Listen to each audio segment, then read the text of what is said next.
Hello. Happy Saturday doodle-doo-doo to you. The Saturday Squad. How's it going, everybody? Everybody doing good? Everybody hanging in there? Feeling strong today?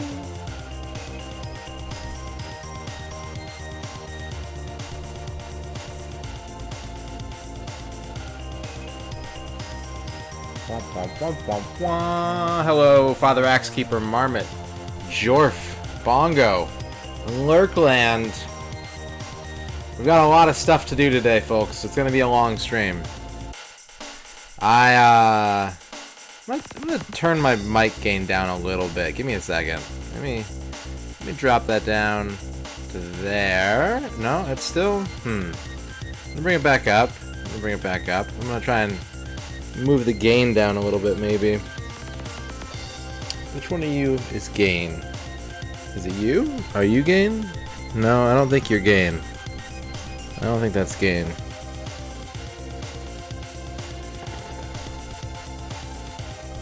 Is this gain? Is that gain? That kind of feels like gain. Well, I don't know. Help me out, guys. How's my audio? Am I good? Am I good? Everything sounding delicious. I think that's better, personally. But we'll tweak it if we need to. Hello and welcome.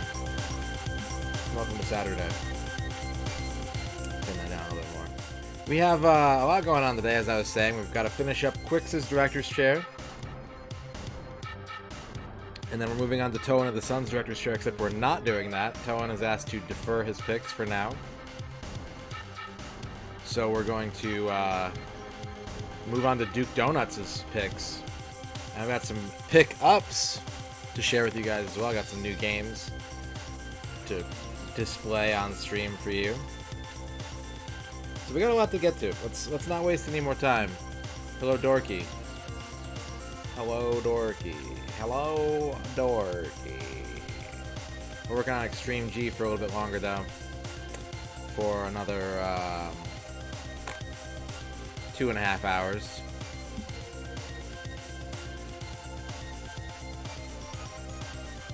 I'm gonna close out of that, actually. Okay. We got some motorcycles to race. Okay, cool. Hello, Saturday. N64 is unplugged. Hang on. Ugh. I feel my age today. I feel more than my age today. My back is a little tweaked. I don't know. I think it's my shoulders, actually. I think I tweaked a shoulder. Shoulder injury. I'm going to miss 3 games. But today we're going to play much more games. It's like when they have Nickelodeon take over your school. That's right, no rules. No rules. Well, I've already got his picks. So I know what's coming up. Look at those sunglasses. I do kind of like this game from like a conceptual standpoint. Like I like this old N64 game feel. I like the sound of it. I like the look of it. Sort of in its non-3D moments. But man, it's rough to play. This is a rough one to play. Let's get the timer ready. You got slimed at Nickelodeon Studios. Get out of here. You've been slimed? Did you ever wish that it was the original slime they used on Who Can't Do That? I'm sorry, You Can't Do That on Television? Where it was like rancid cafeteria food? Instead of the green apple whatever to do that it was? Okay, let's start the timer. That goes right into the game. Alright, here we go.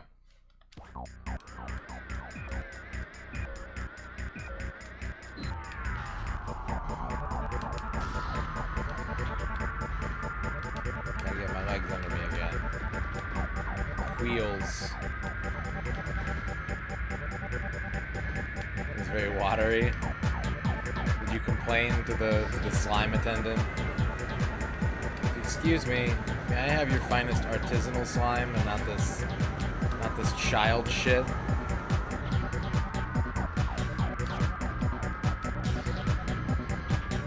That's right, that's the stuff, Marvin.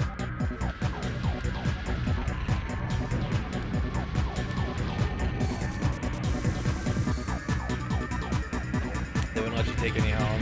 What up, Gear Strike? Gear Strike. You're a funny dude. Just wanted you to know that. I was going through a bunch of my old clips last night, and I got to a clip where you and I were playing Neo Turf Masters together, and you burned the shit out of me, and I laughed so hard, even because I forgot about it. I watched it again, and I was busting a gut. It was so good. There's vanilla frosting flavor. See, I didn't know that. Yeah, we were doing like a Discord play group thing. Extreme G's a little beefy. Okay, hang on. Let me turn that down. Let me drop that to like 16 and a half. What up, Nuxie? How's that, Dorky? Is that better? Oh my god, I'm getting destroyed. Yeah, we were doing like a group Discord night, playing games together, and I was signing off, and I said, don't play me in Neo Turf Masters if you value our friendship, and you were like, oh, well, I'll play you all the time then. It was so good.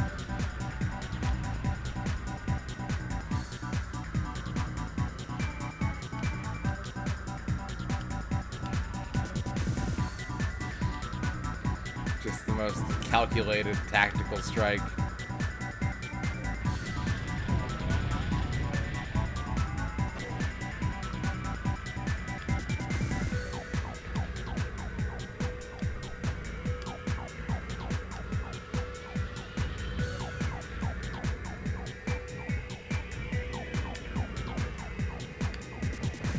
I did not see it coming.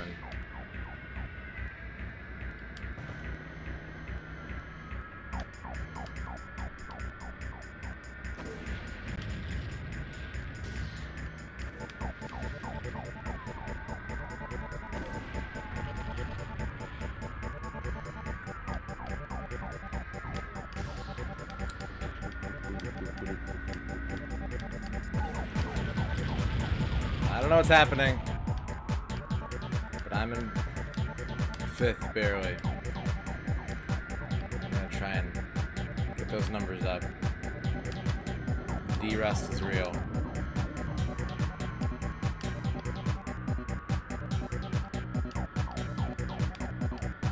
How you doing today, Nuxie? Playing Final Fantasy 1 NES. Oh yeah, yeah. I was talking to a guy at work, I think it was yesterday, it might have been 2 days ago, I think it was yesterday. I sold him a box of the Final Fantasy trading card game, and I was like, so what's your favorite Final Fantasy? And he was telling me, and he was talking about how he was playing through Final Fantasy 1 Pixel Remastered. And I was like, oh nice, very cool. And he was like, yeah, it's really, like, hard. And I was like, yeah. He's like, but I hear that, like, the original versions were, like, way worse. And I was like, let me tell you about ineffective attacks. Like, count your blessings, man, because that shit was rough back in the day.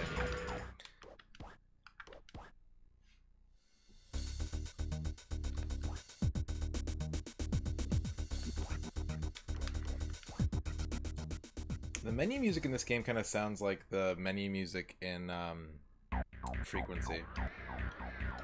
It is slow. Turning up the response rate goes a long way to speeding up combat in that game. It's the #1 thing I would tell people who are playing Final Fantasy 1 on Nintendo for the first time is to set the response rate somewhere between 6 and 8. Anything slower than that, you're just going to be falling asleep at the wheel. Yeah, response rate is basically message speed. It's how fast messages are displayed. So the higher it is, the more quickly the windows disappear in combat. Oh, thank you, Bongo.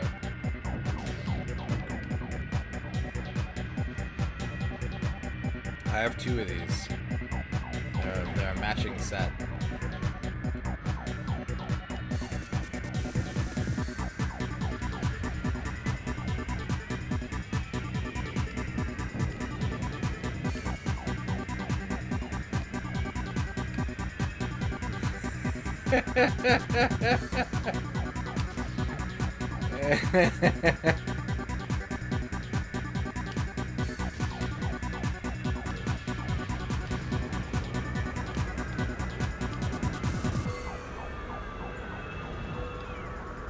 Yeah, I no joke.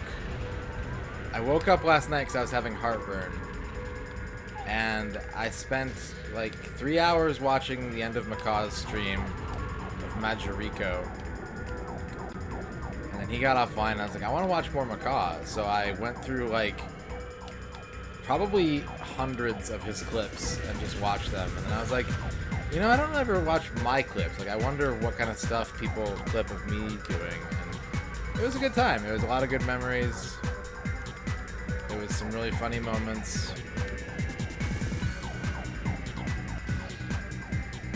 And then I went to bed like 9 hours later.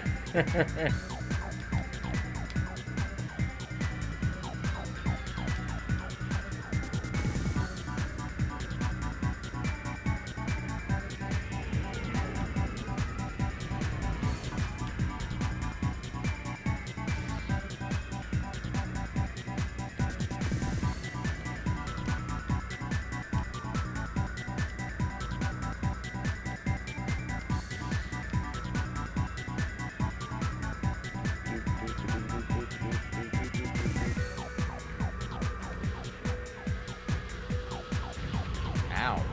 Direct hit. But I'm doing alright. Got my D-Rust race out of the way. I'm holding my own right now, I think. I'd like to think.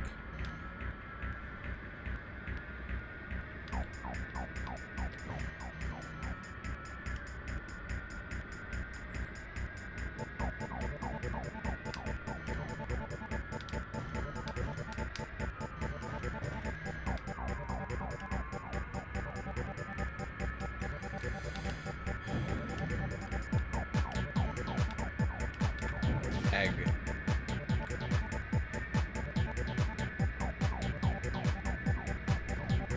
Ow.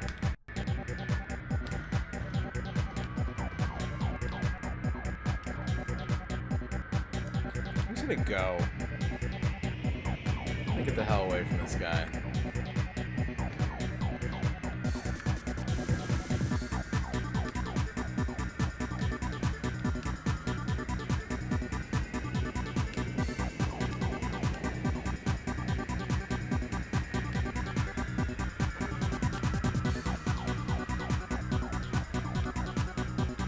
Interesting, Dorky. How's it going?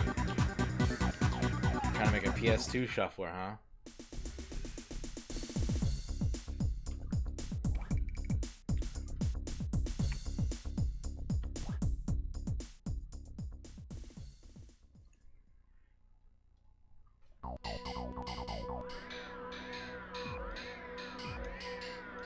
I do remember Big Beat Electro. I'm wondering... Hang on a second. I'm having some doubts. I'm actually going to do something super weird. And I'm going to go into the VODs while I'm live. Because... I don't remember if loading this game actually is where I want to be right now.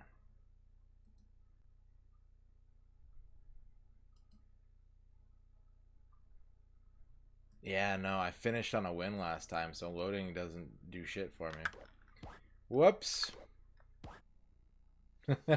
Well, we just wasted 20 minutes. That's fine. I guess it was closer to 15 minutes. And maybe 10 minutes.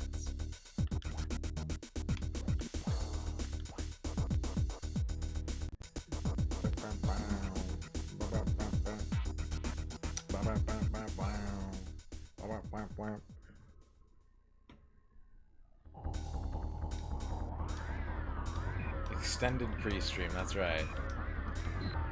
We were just trying to remind everybody what this game's all about. Future bikes. This is a future bike game.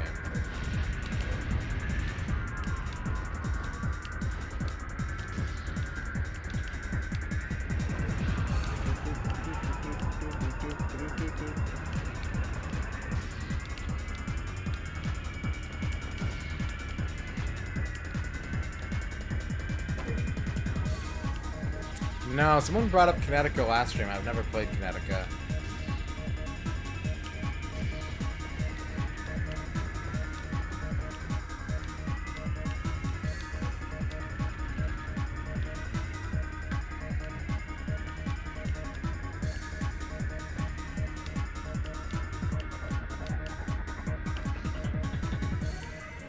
Kinetica's the Koei one, right? I always confuse Kinetica and Quantum Redshift. Quantum Redshift is the Microsoft one. And I think Kinetica was weirdly Koei.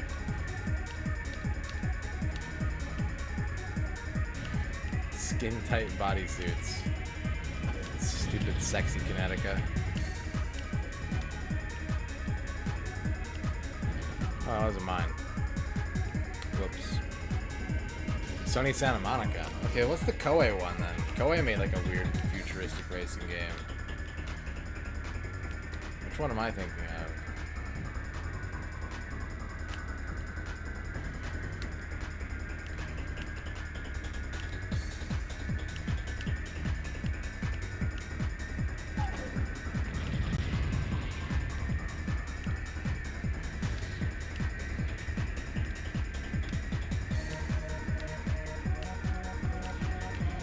Fatal Inertia. Ah, yes. Thank you.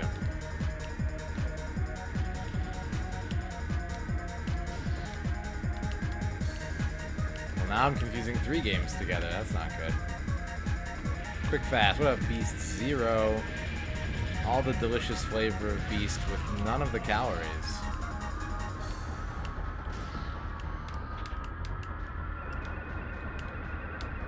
That's right. This stream is sponsored by Mazda. We make cars and we have the dumbest fucking slogan out of any car company. Mazda.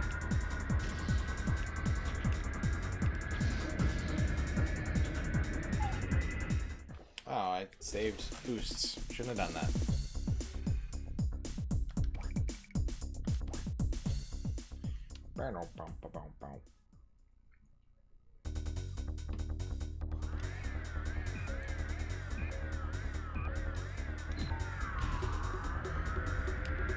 It's a short game, Dano. Am I flying? Am I supposed to be flying? I don't think I'm supposed to be... What the fuck is happening? Whatever happened, yeah. Whatever happened to the Zoom Zoom song? That was my favorite. I wanted to play that at my wedding. I couldn't find it.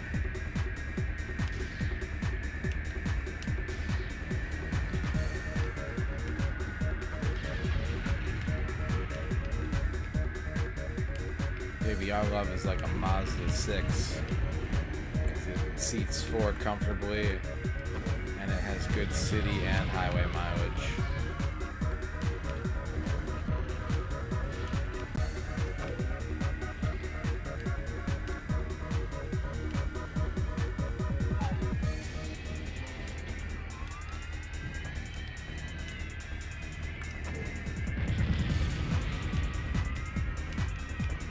Once again, I think I somehow hit myself with my own gun. That's the Extreme G experience right there.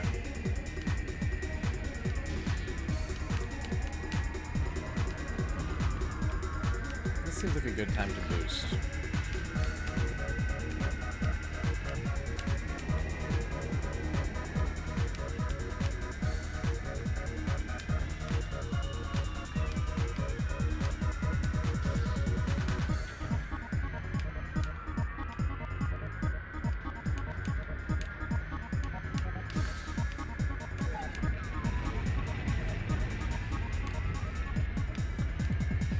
How you doing, Beast?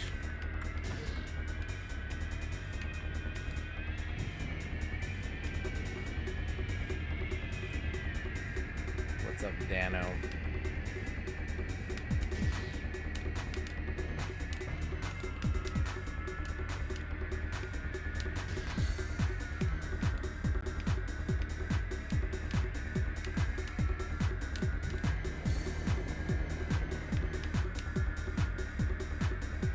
I am no longer in first. Oh, now I'm definitely not in first.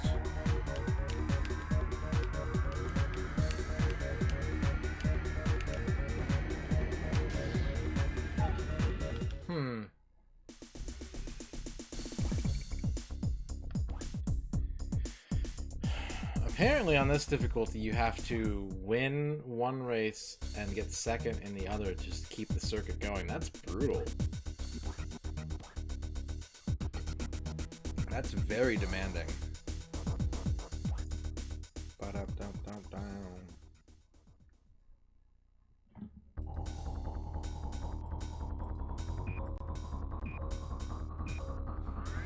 Hi Aaron, your drink is in the fridge.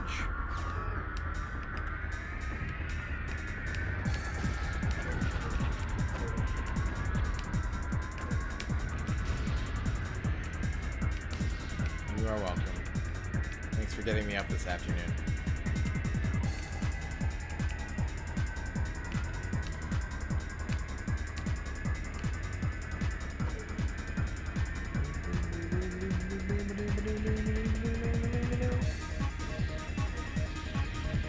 Yeah. Yeah, I can do that.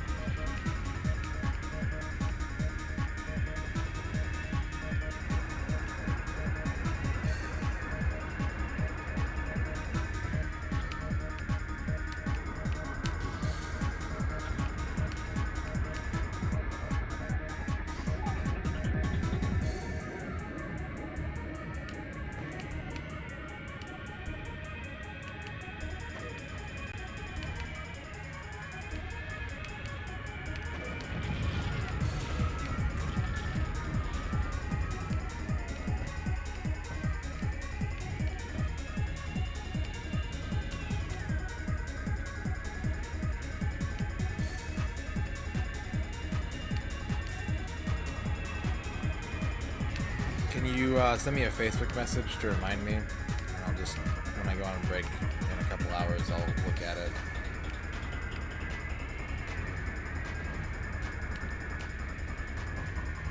Thank you.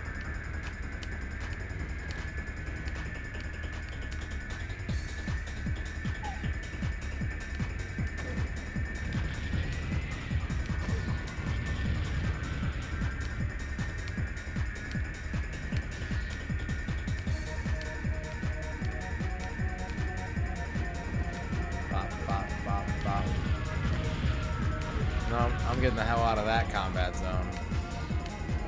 Fuck all y'all.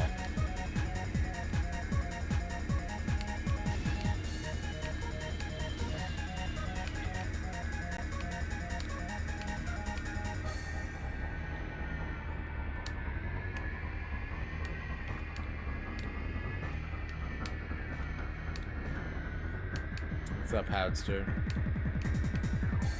I mean, if you think about it, if you really want to get technical, right? When did Facebook start? I was like, 04? February 2004. When did F-Zero GX come out? July 2003. So, ever since Facebook's come out... Well, no, there was an F-Zero game after that. When did... Was it GP Legend? GP Legend? That was November 2003.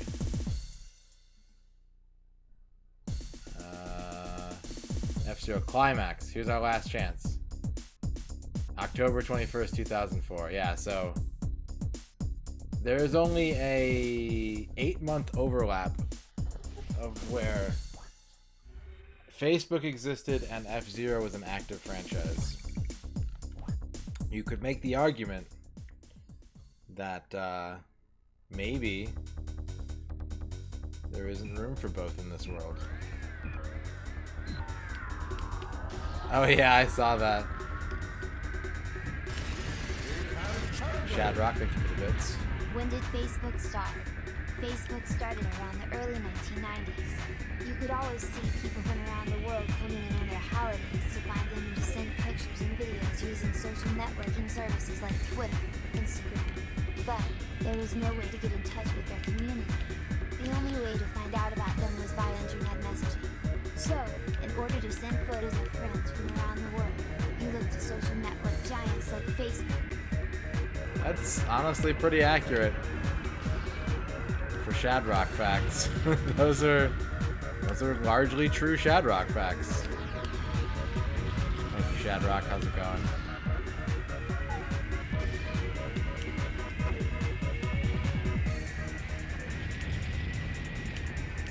Facebook is a service that I would 100% love to stop using, but Messenger is very useful and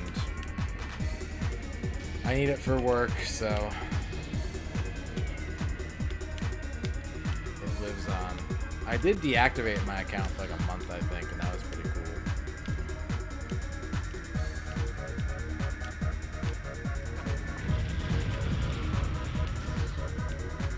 I did it again.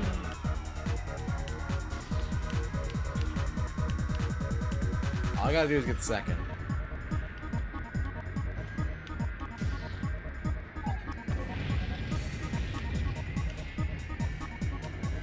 I'm not asking for much.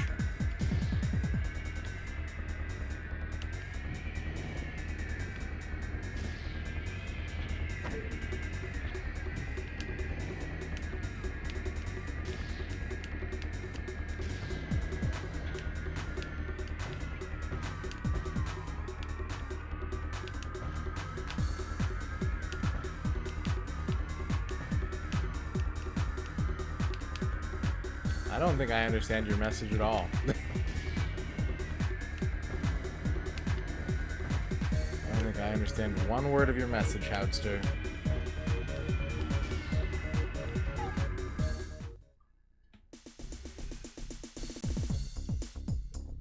You can ring out in this game, but you just respawn back in. It's not like F-Zero where it's like a whole restart kind of thing.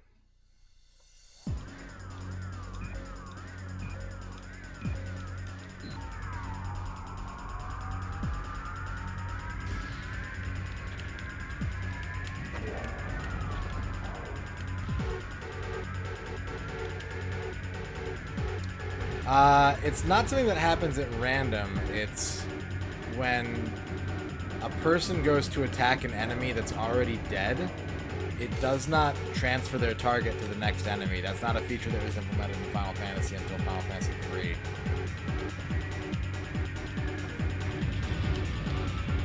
Threema. Yeah, I've never heard of Threema. It sounds like a sci-fi beverage that everyone's hooked on.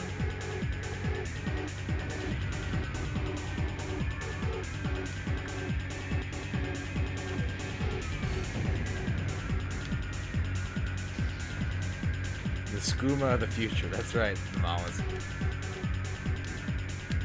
Yeah, no, they got rid of that in the PlayStation or WonderSwan re-release of Final Fantasy 1. Although occasionally it's an option you can turn on if you so choose.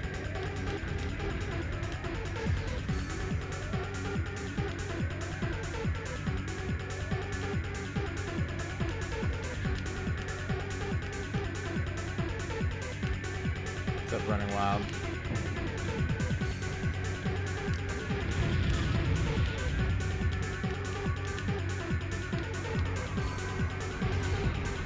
Very light hot jams. Probably the European god of console racing game songs.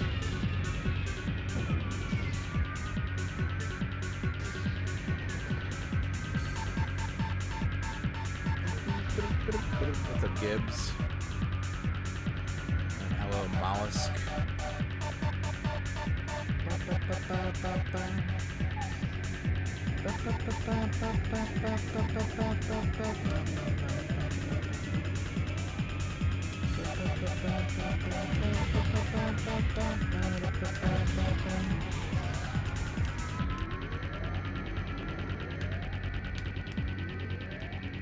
Me too, actually.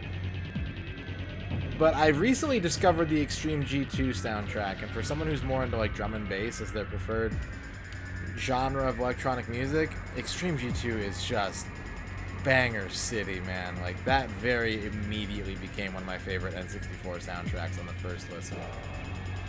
I'm doing pretty good, Odessaron. How are you?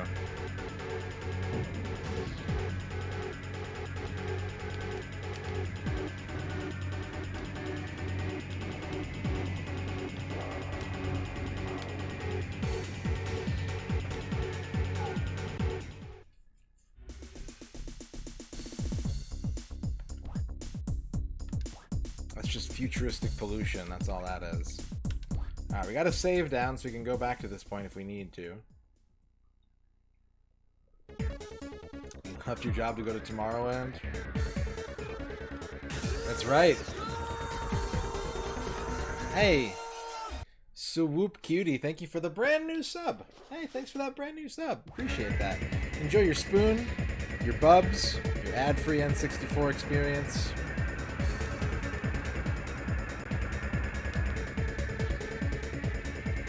That's right, Gearstrike just celebrated a birthday. Happy birthday.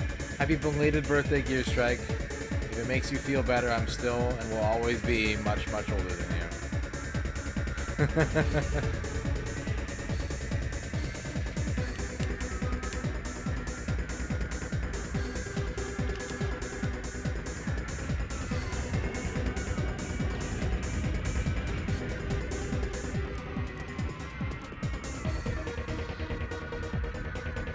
Feels birthday.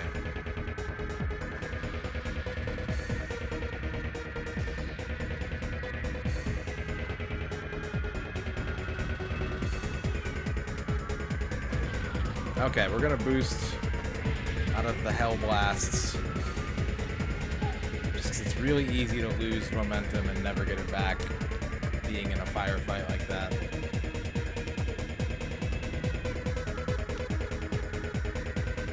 But yeah, if you like, you probably, if you like this soundtrack and you know that you like this soundtrack, you don't need to be told to check out the Top Gear soundtracks on Super Nintendo, but it's the same composer.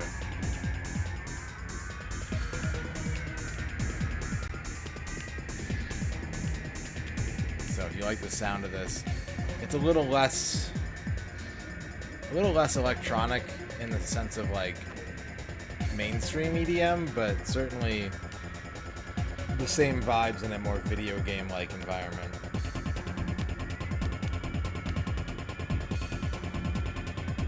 There's some pretty dank sampling too. There's some really good samples in the Top Gear soundtrack. Top Gear 2 in particular.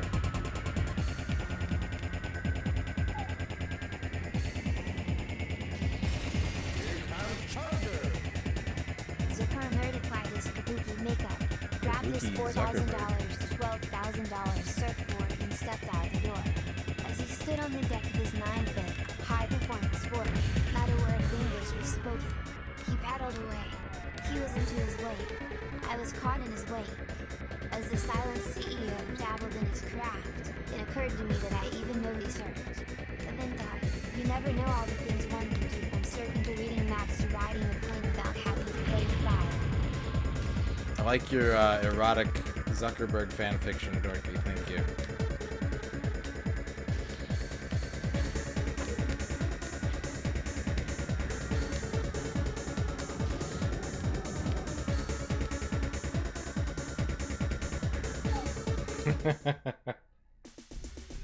Track 3 on the Top Gear soundtrack. It's so good.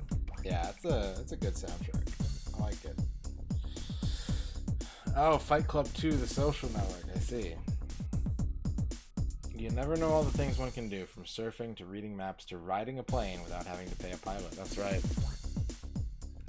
We have drone technology. Why do we still pay people to fly planes? Just get on commercial drones.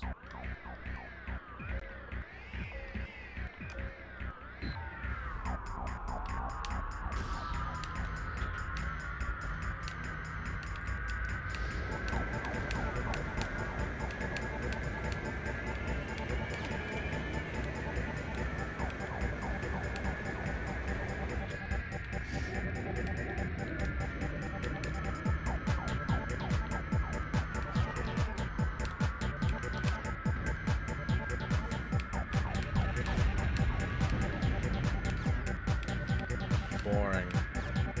Like, I can understand wanting to be a pilot, but why would we pay someone to do that?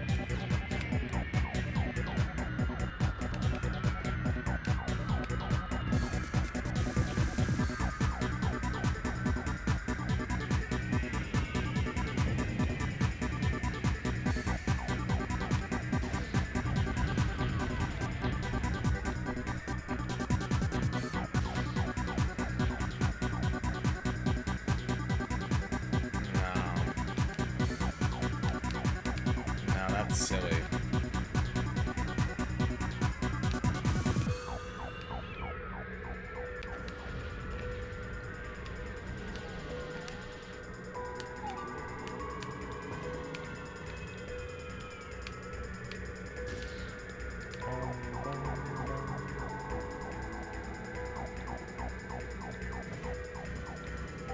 Interesting. I mean, I guess it's mainly like there's only so much you need to teach someone, right? Like, you don't have to be like, alright, so in your commercial jetliner, if you're ever being chased by Soviet MiG-29s, here's how you initiate evasive maneuvers. Like, you're basically just teaching someone how to fly a very big, very complicated, like, taxi cab. And once they know how to do that, there's not going to be a lot more they need to know. He said ignorantly.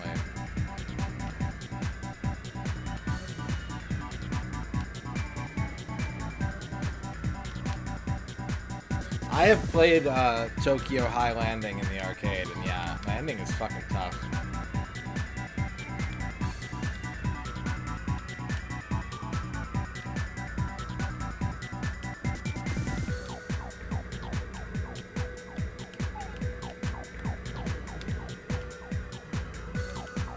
Like, if landing a real plane is even 10% as hard as that game, landing is brutal. I don't envy anyone who has to do it.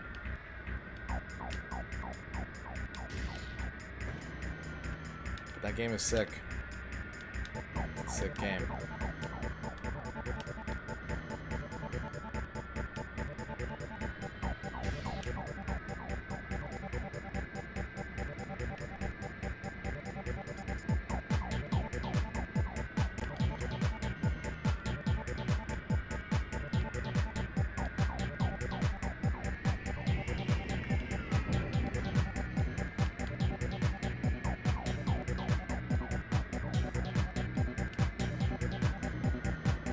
What we should do is only pay him for the landing parts. That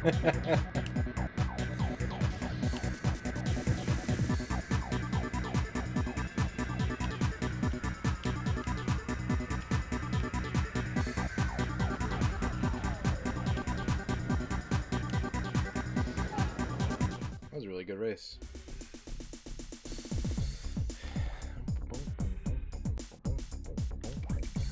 Yeah, they'll be known as landers, that's right. What do you do for a living? Oh, I land. Mostly I land.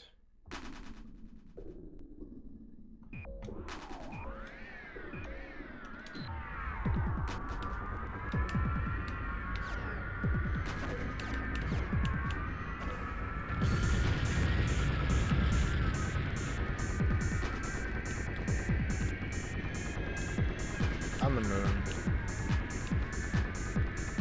Say I'm a lunar lander. You could say I do some moon patrol.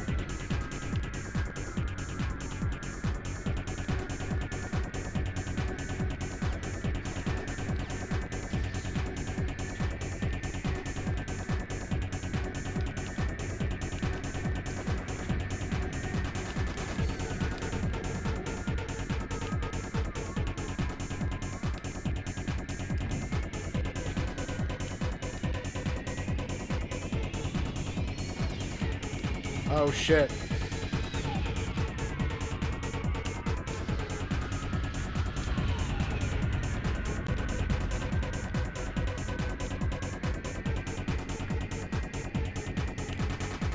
What are you patrolling for in Moon Patrol exactly?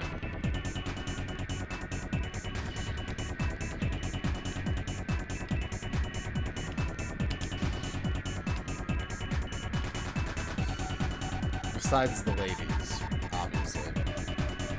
Besides those sweet moon honeys. Rocks. Rocks are pretty cool.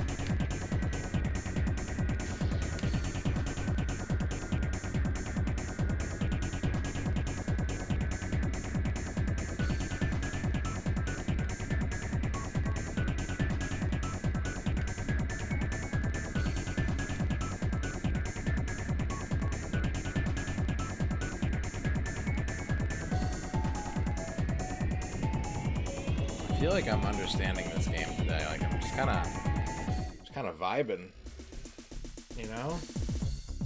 I'm just kind of vibing.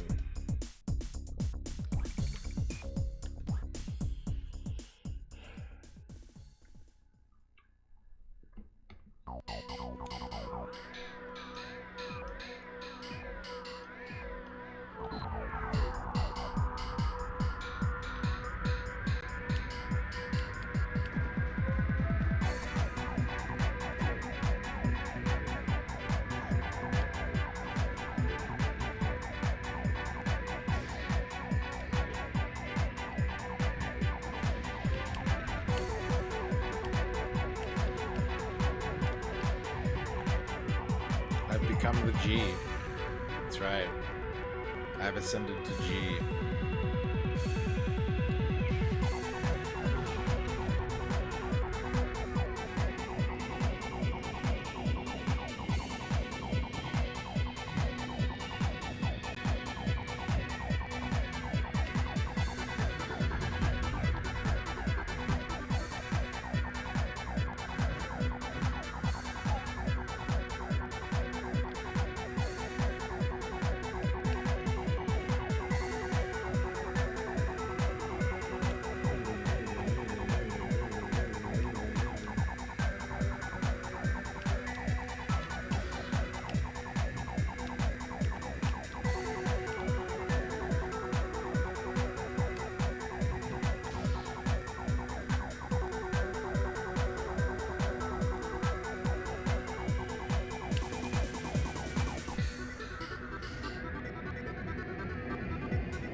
Out of that as we can.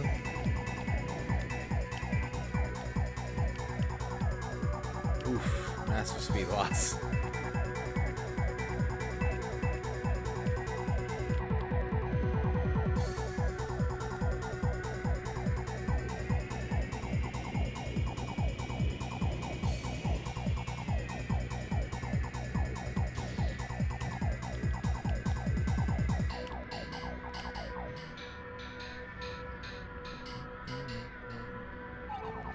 Another win for the kid.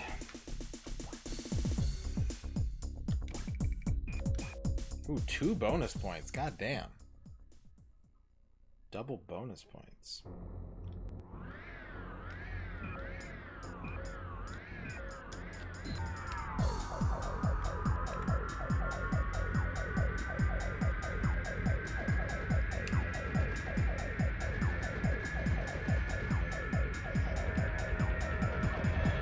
I'm getting shot up.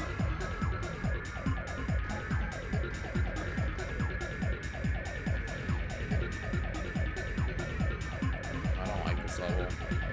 It's got those stupid beams on the walls.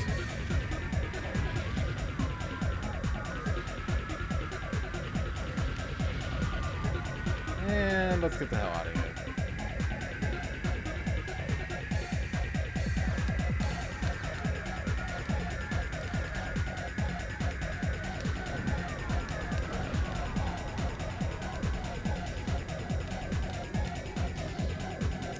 Shields back. Get EMP'd.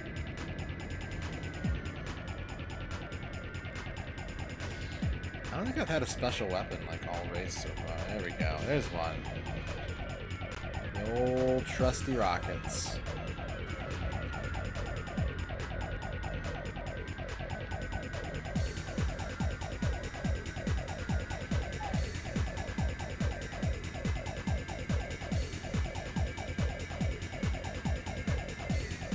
Mega Stream, what up, Dempsey?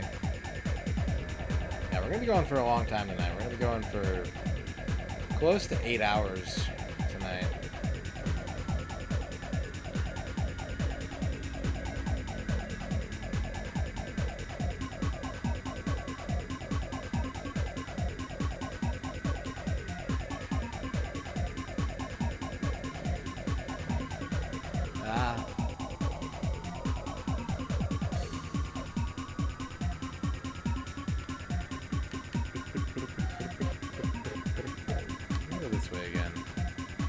Safe.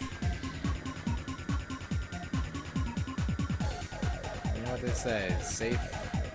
Safety wins races. It's the old adage passed down from generation to generation.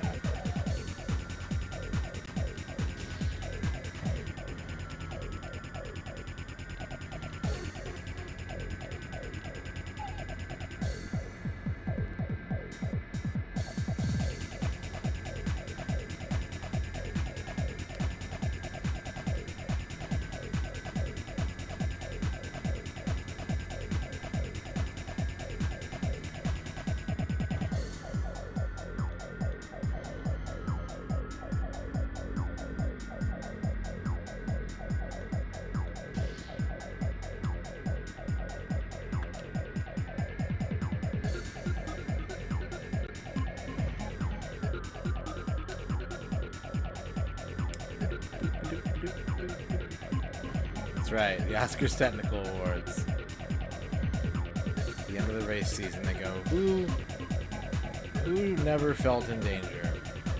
Here's a $200,000 bonus.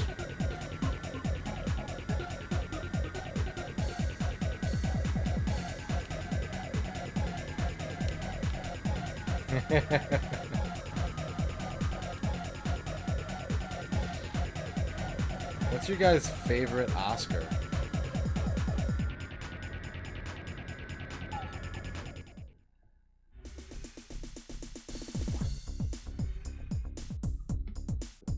The Grouch. Yeah, his name is Barry Leitch. Leitch.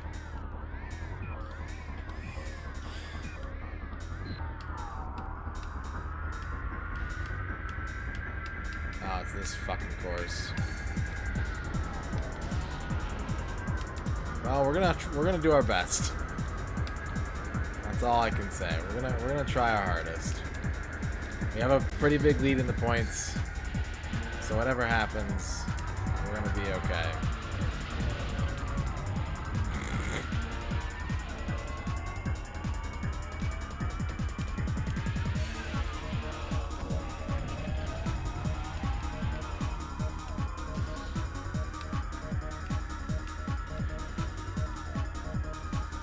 Oscar, the health insurance company? Is that where you get your health from?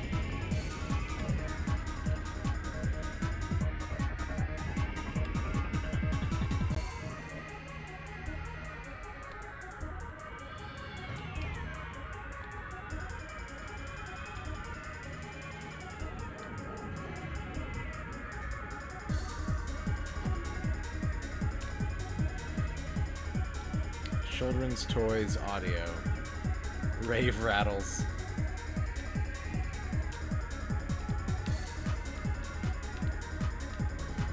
Molly Me Elmo.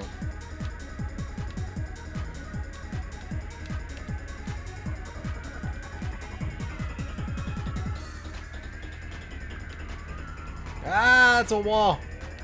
That's fire. Oh god, that's a missile. Ah, I can't see. I can't see. Alright. Well.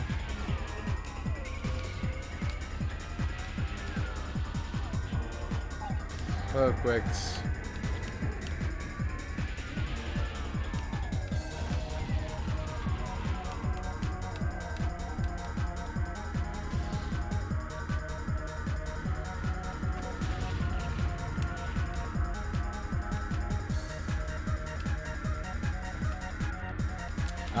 We are about to finish up intermediate. I think we're like 2 races away or something like that. Oh man, yeah, the Eek the Cat OST is a fucking bop too. That game sucks. But it's got like a dub soundtrack, like it's so good.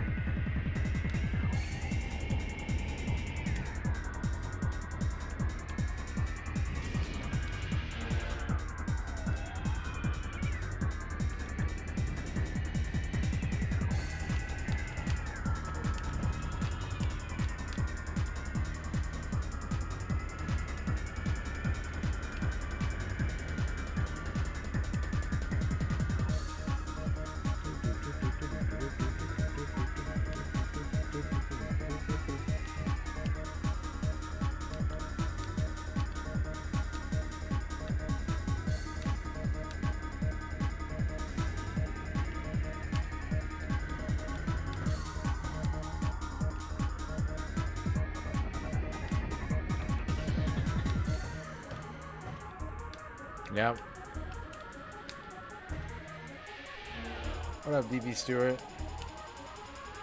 Ocean, the low bidder movie license company that put all their resources into making just the sickest beats. I need not point any further than Waterworld on Super Nintendo. Like, Waterworld is honestly like a top 10 Super Nintendo OST.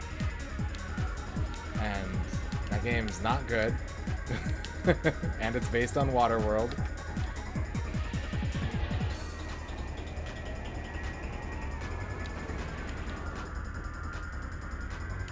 Making a nice spaghetti sauce. You know what else has Kevin Costner and is made by Ocean? The Untouchables. And that game's actually good. I like the Untouchables game.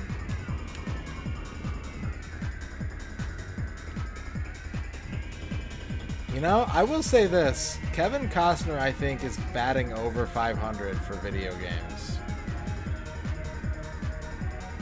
I might be wrong.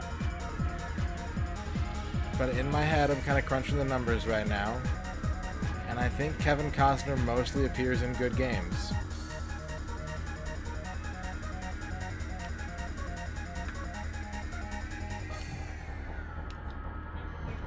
Oh, thanks. Yeah. Okay. I love you too. Have fun. Bye.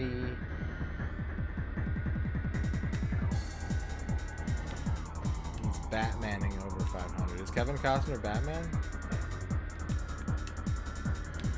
I'm kind of surprised we never got a Kevin Costner Batman now that I think about it. Based on his movie roles, I don't think he's done any game voice acting, but I could be wrong about that.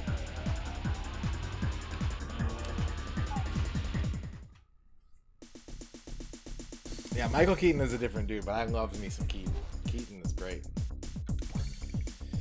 Alright, 16 points ahead in the standings. I think this is the final race. Nope, it's not.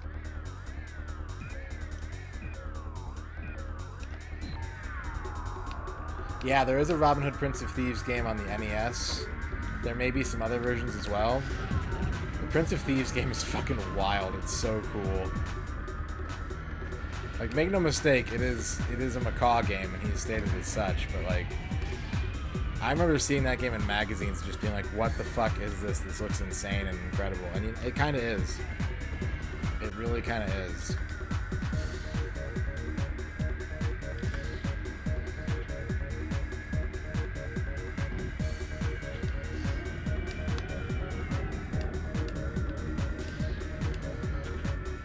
A macaw game is a game that is probably more cool than it is functional.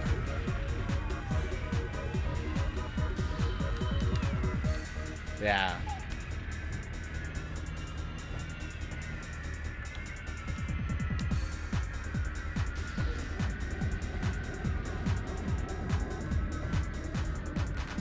Ah.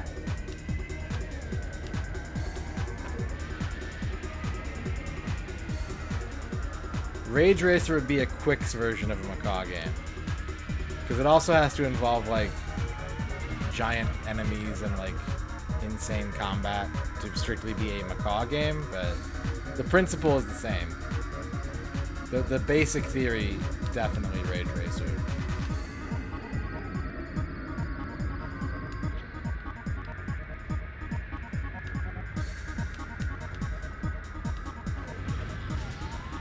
There's a bunch of people up here, aren't... Just go. Just go. Turbo, get out of there. Yeah, Enemy Tempest of Violence was crazy, man. Like, what a find.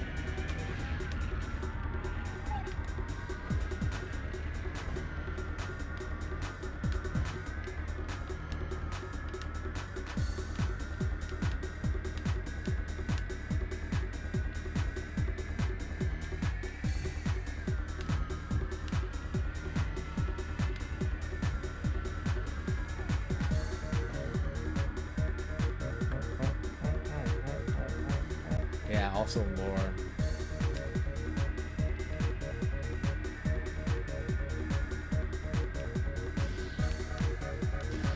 What's my favorite macawism? I'm a big fan of for freaking. Like, I get, when he says for freaking, I understand on a molecular level what he's going through. That's my favorite macawism.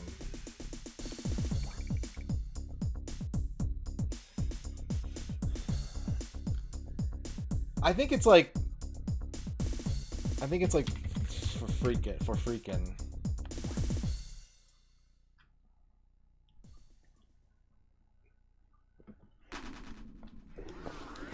You gotta be fucking serious.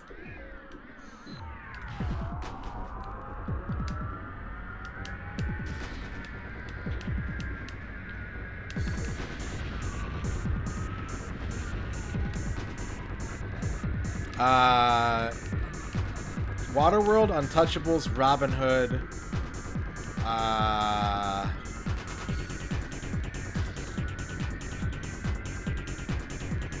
There's no Dances with Wolves game. There's no, like, Tin Cup game. It might just be those three, honestly. But I'm sure there's more. Someone can go through his filmography and find some more games.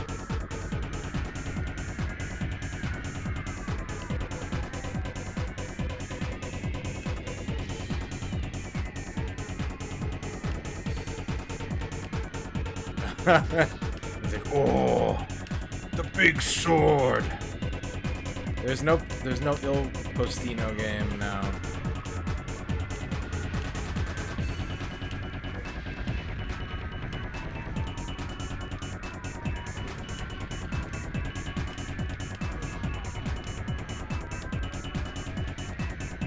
This is an interesting thought exercise, though, which is like, out of all the movies and TV shows that have been turned into video games, which actor or actress has the highest, you know, through no merit of their own, the highest, like, video game quality?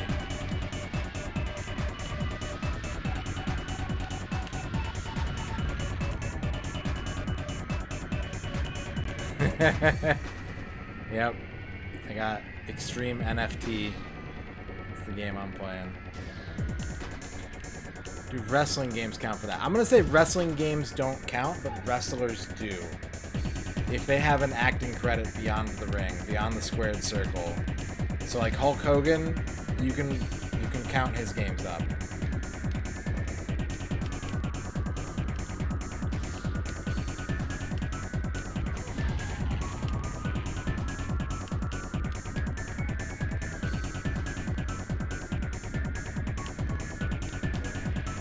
Six, what up? Well, we're not looking for the highest individual performance. We're looking for career quality average.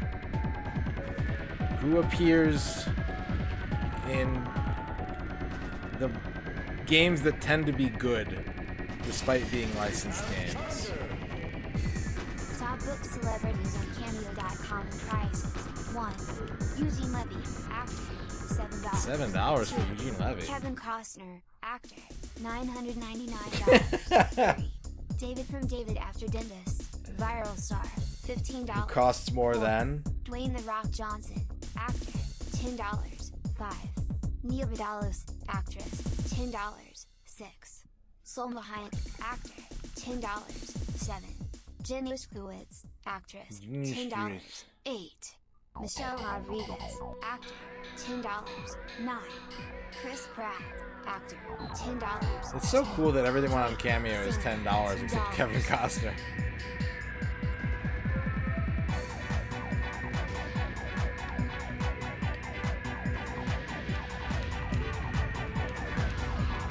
Michelle Rodriguez dubbed an anime once. Was it Ghost Stories? I hope it was Ghost Stories.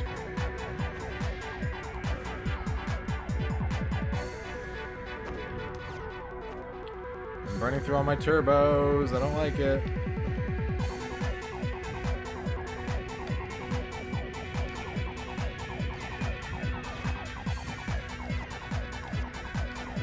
I think with David Hayter, you have to kind of...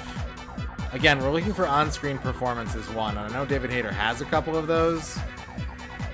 But I'm looking for the kind of people that you would go like, oh, that's... Like, a Joe on the street would know who that is.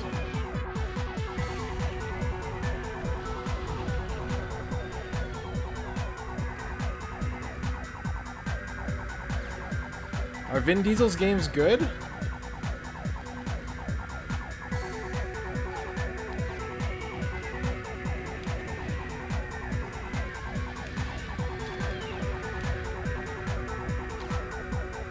Cora with a salient point there.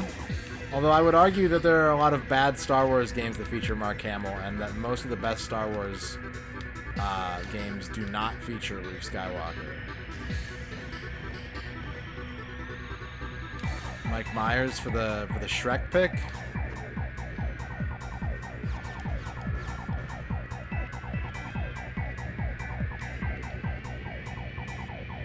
Riddick is good, yeah, but like, what about Triple X? What about Fast and the Furious?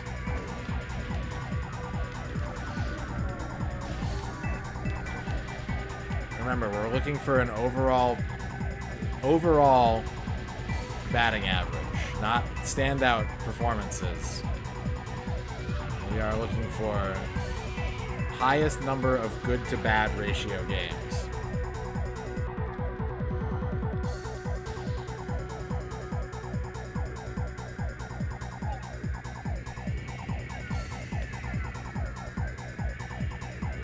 Harrison Ford.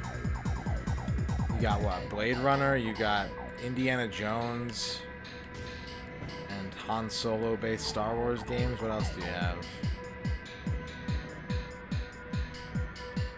I think most of the Indiana Jones games are kind of middling. Like, there's a couple standouts, but...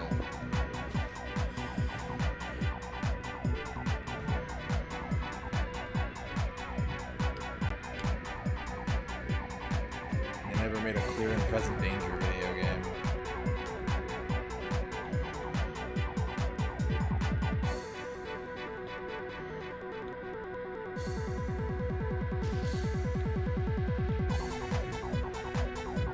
Oh, shit.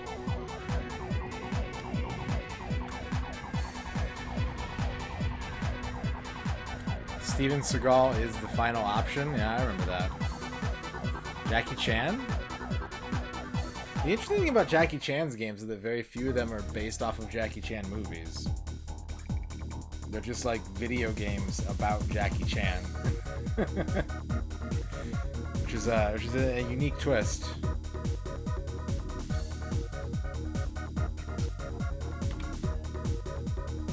Alright, 60%. We got about an hour or so left. I'd like to get at least one more win. Who's Keith David? Ugly Mode. Enter your name as ugly mode. Steven Seagal is the final option. Correct. You are correct. As in, we need to make a game about somebody cool. Who can we get?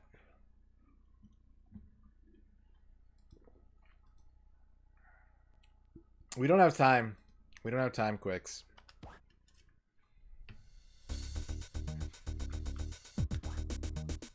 We're running against the clock right now.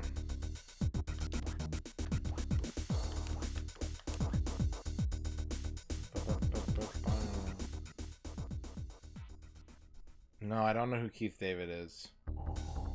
Not off the top of my head. I'm not very good with actors. I'm worse with actresses.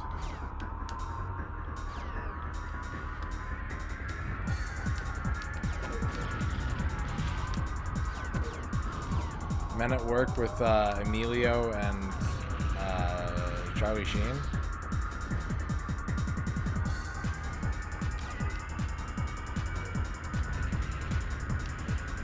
Like, I'm aware of these movies. I don't think I've ever seen them.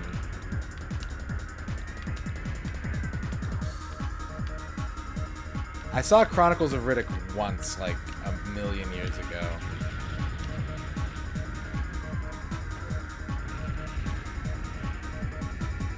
I've actually seen more of these movies than I've played Halo 2.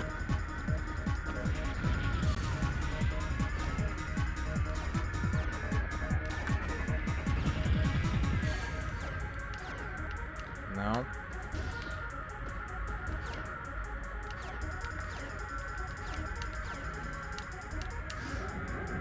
I only played Mass Effect until I got to the Citadel, and then I got lost and I quit playing it.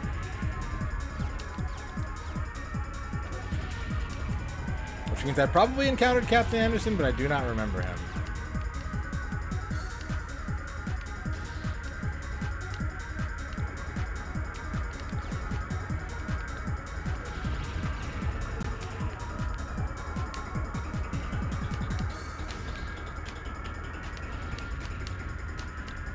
Keith David is the answer.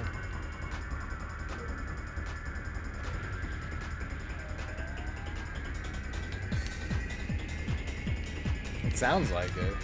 It sounds like his games are way more like mainstream than his movies are.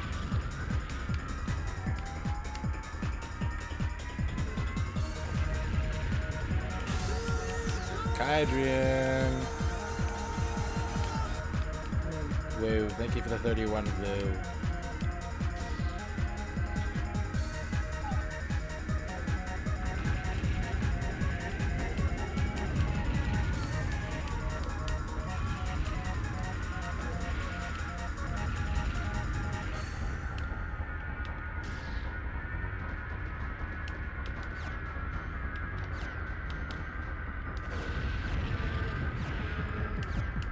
I'm hitting him. Let's go ahead and boost before it gets too late. Let's just go ahead and boost ahead and hope we can hold our position.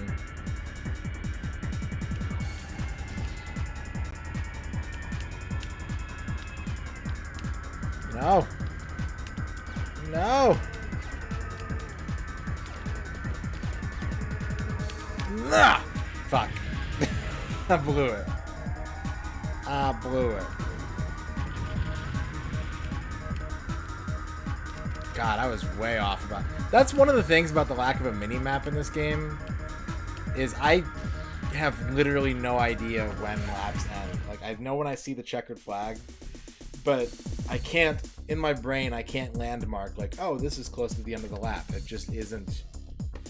It never clicks.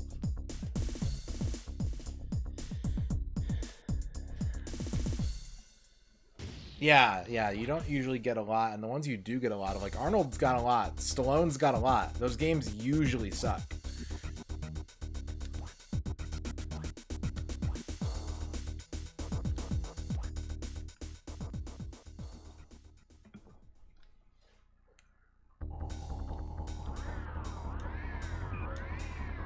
Start over.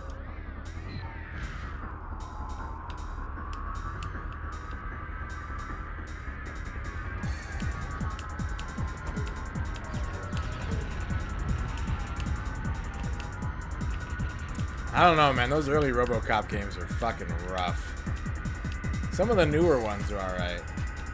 Andy Serkis. Yeah? I mean, by the time they were making Lord of the Rings movie games, most of them turned out pretty good.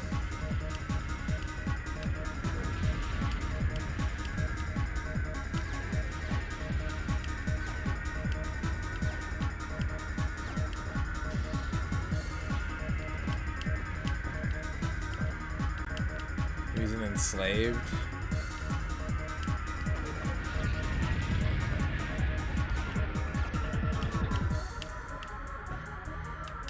And Kingdom Hearts 2. Damn. Andy's getting work.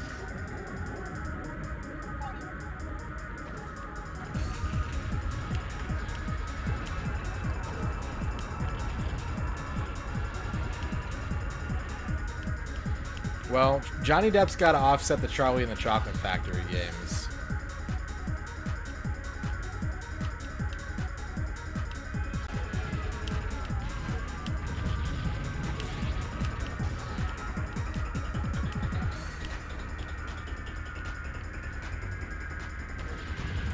I do like Demolition Man. White Men Can't Jump isn't good, though. Blade is fun.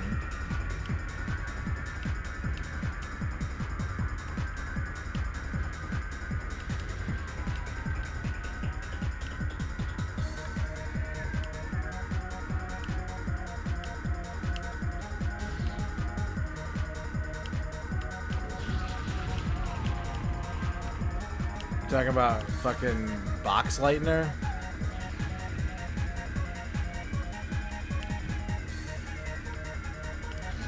Yeah, well, we had to weigh that against, when Mark Hamill was brought up, I'm weighing that against Star Wars games featuring Luke. And my argument there is that while the Batman animated series games, I think, are all great, and hell, he's in the Arkham games reprising his role as Joker too, you know, most of the Star Wars games featuring Luke aren't the good Star Wars games, in my opinion.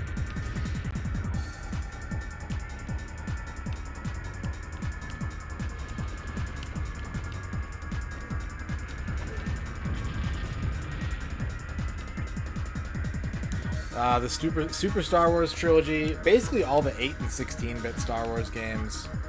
A lot of just like licensed. Keanu Reeves, maybe. There's a lot of like janky Matrix games. You know, I don't think Keanu Reeves has got some work to do to offset.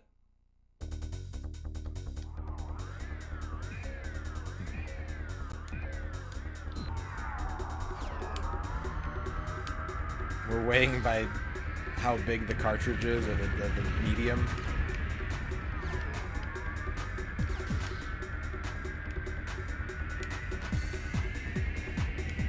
Is he in Matrix Online?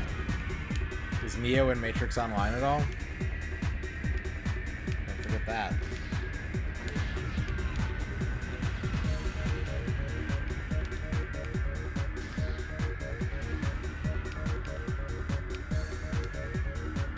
Yeah, and he is in Cyberpunk. Good point, Dorky.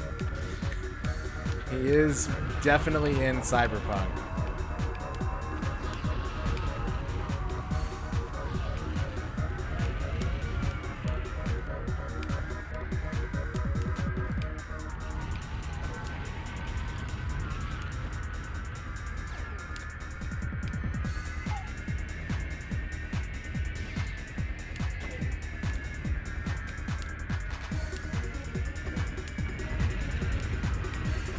We get copies of the Xbox One and PS4 versions at work pretty frequently, and we sell them very quickly, and I'm always like biting my tongue. Like, it's one of those things that, like, normally I will be more than happy to kind of talk someone out of a sale that I don't think is good for them, but like, I just don't know how to do it with Cyberpunk. I'm like, you have to know what you're getting into. Like, if you pick this game out of a lineup, you know about it.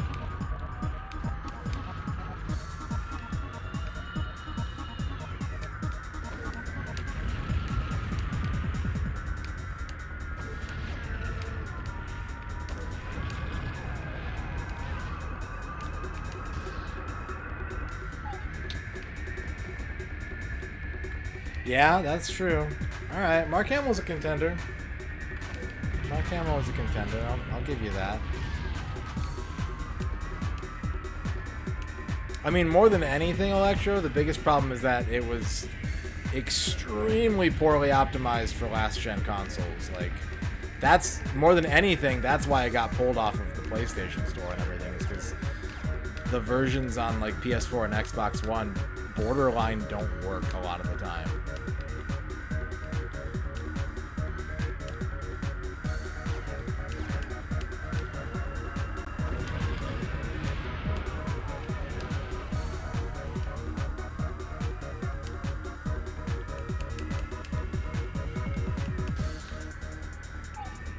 Cool. First place. I would like to save this game onto the controller pack because I'm in the lead. It's kind of shitty that it asks you to save before you know what the standings are, though. Like, oh, you want to save? And like, yeah. And I was like, you're in 5th. Oh, no. No. Robin Williams has Hook, Aladdin.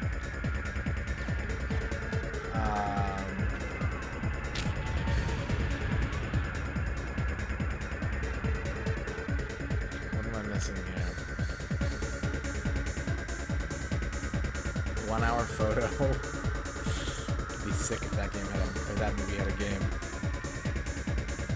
This is Doubtfire on the TurboGrafx. Based on the American licensed games that came out on the TurboGrafx, I'm looking at Darkwing Duck, Tailspin, and Addams Family, and to a lesser extent, Yo Bro and Camp California. If there was a Mrs. Doubtfire TurboGrafx game, I think it would make me nauseous to play it. Like, I would feel actual physical unwell-being.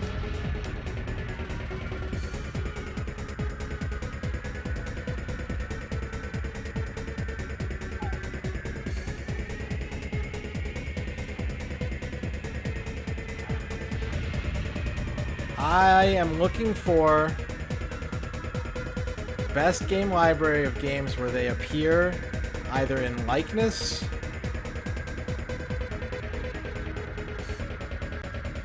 adaptation, or performance. So, like, if Neo shows up in a Matrix game, but it doesn't look or is played by Keanu Reeves, I think that still counts.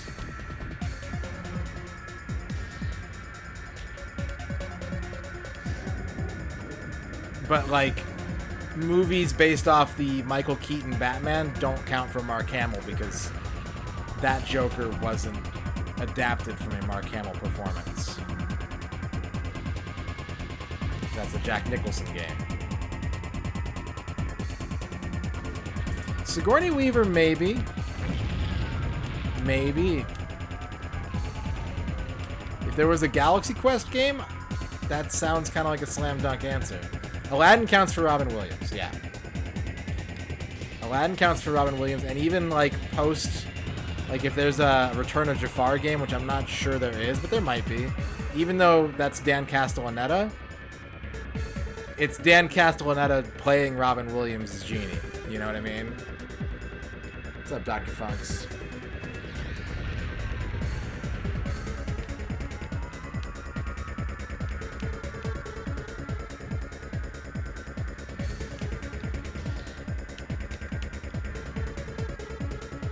Yes. Yes, he was. So all those Batman and Robin, Adventures of Batman Robin games, those all count for Mark Hamill. All the Arkham games count for Mark Hamill. Because he plays the Joker in those games. Even though it's not based off the animated series Joker that he did, he voices that Joker. So under the performance criteria, those are Mark Hamill games.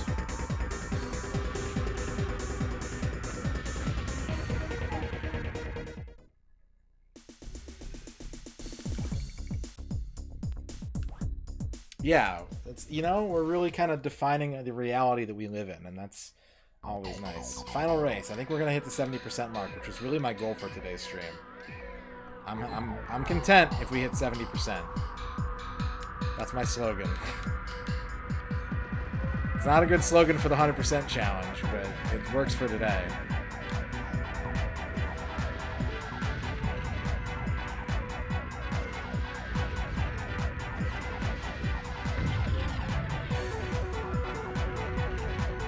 C's get degrees. C's extreme G's.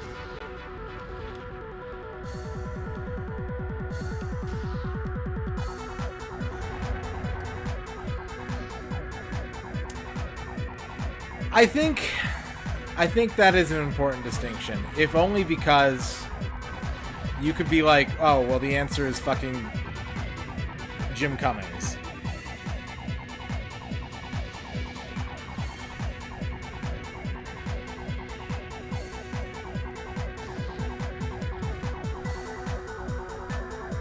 Nolan North, yeah.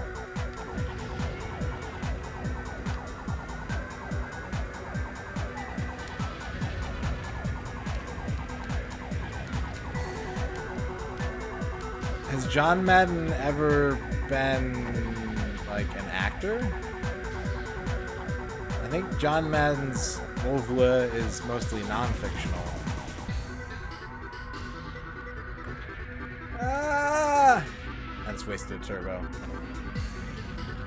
And also, would you say that Madden games are consistently good? Because I think even Madden fans would argue with you there. Like, you could nominate him, but he wouldn't win.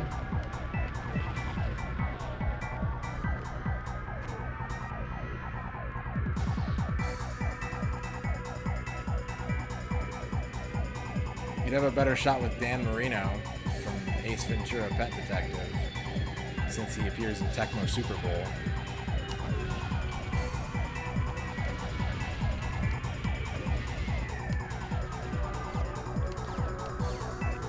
Well, Dr. Funks, I will counter you with hard data. Okay? Madden 10, specifically, Madden 10, has a little blurb on the box cover that says, highest rated Madden ever. They're acknowledging that this is sort of their peak. This one is so good that the critics like this better than any of the other ones we've done so far. And you know what doesn't appear on all the Madden covers after Madden 10? Highest rated Madden ever.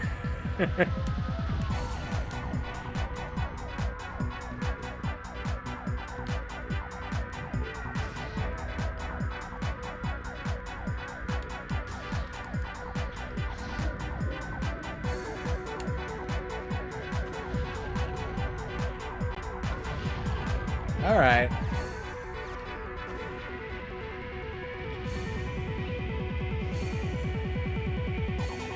No, Adam Sandler only counts for like Little Nicky on Game Boy Color.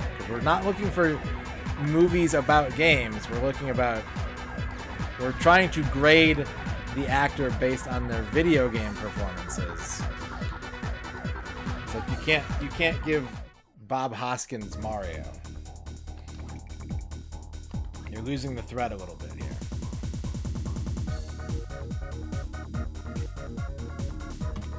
%.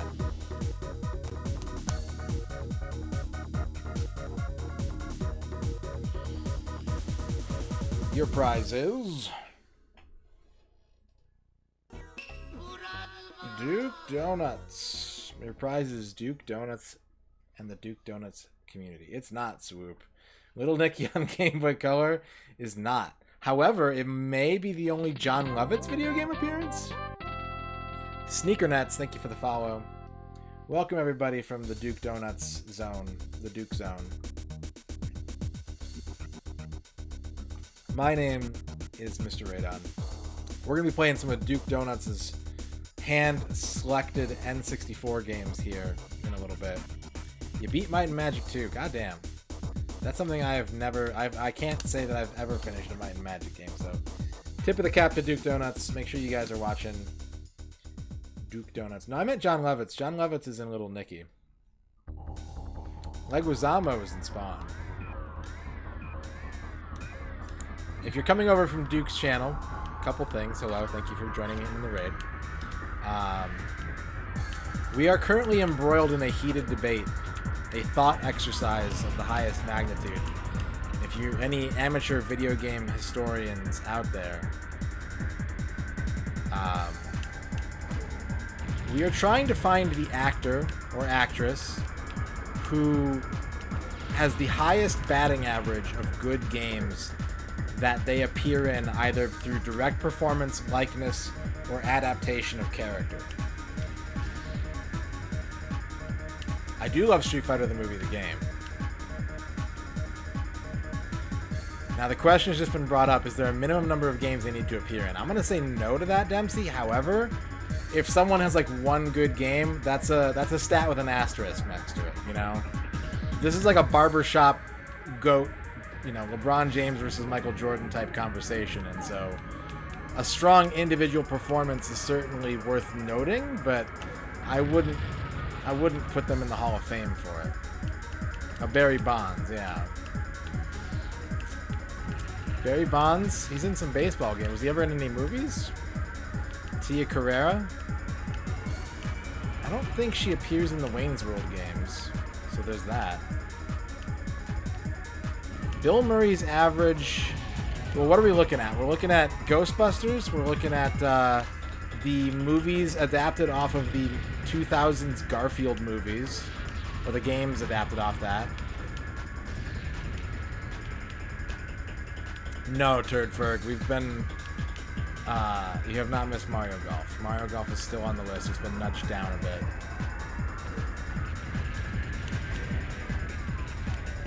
It doesn't matter if he didn't voice the Garfields in the game, because they are adapted off his portrayal of Garfield. That's the distinction. We're calling that the Neo clause. Or that... It kind of more came up from Mark Hamill in a positive light, where it's like, you know, any game that features the animated series version of the Joker is a Mark Hamill game, but like NES Batman isn't. That's a Jack Nicholson game. Opa! Thank you for the follow. And then if you came over in the raid, if you can do me a quick favor, if you like what you're seeing, you want to hang out, you want to help me out, if you could just click through to my page off the raid, or if you're on desktop, just delete the refer equals raid out of the URL. That would help me out as I try to ascend among the Twitch echelon. You can click that link that Duke just posted right there. That would help me out tremendously. Christopher Walken for Whippa. What other Chris Walken games are there? Space Jam? So Hulk Hogan, Dr. Funks, that's another kind of arbitrary rule that we've kind of put in place a little bit here, which is that wrestlers are eligible, but not for wrestling games. So like Thunder in Paradise counts, Suburban Commando counts for Hulk Hogan, but wrestling games do not. Ironsides is definitely in some video games in some form or another. I'm not sure which ones, but absolutely.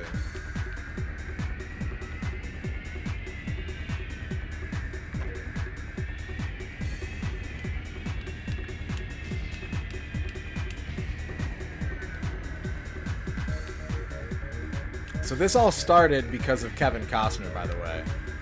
We were talking about bopping Euro soundtracks for games. We were talking about Ocean, basically, and how Ocean games have good music, and that's about it. And I posited that Kevin Costner, surprisingly, I think has a above average game portrayal batting average compared to a lot of his like bigger star, like 90s star contemporaries.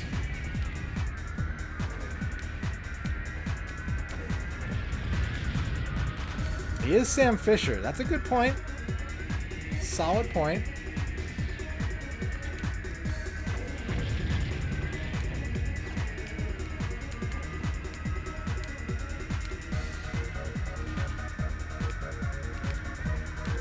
Yeah, there are a lot of Stallone games, and they are, in my opinion, mostly poor quality. You get a couple good Arnie games every once in a while. There's a lot of really just dreadful Stallone games. How many Kurt Russell games are there? That's a good question.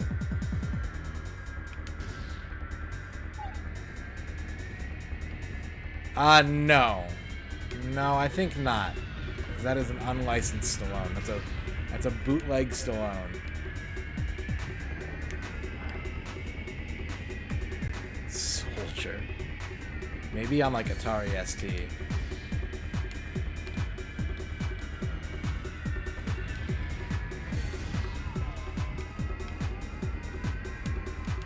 Oh shit!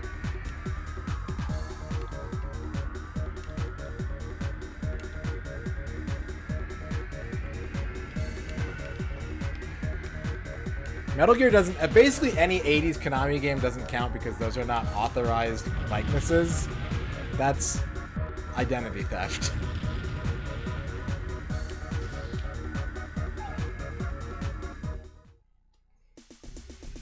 Soldier in like 98. I died. That was a really bad race.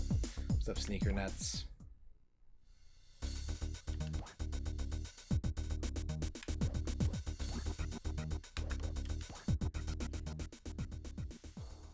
I don't know who Charles Dance is, Marmot. I'm sorry.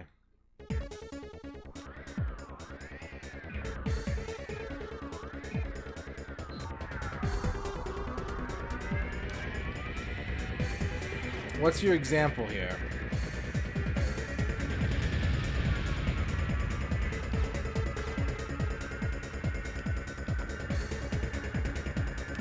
The Golden Child starring Eddie Murphy?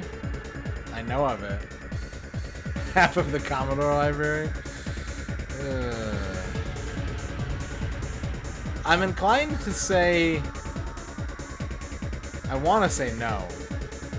But I think mathematically it would disqualify a lot of the hangers-on if we did.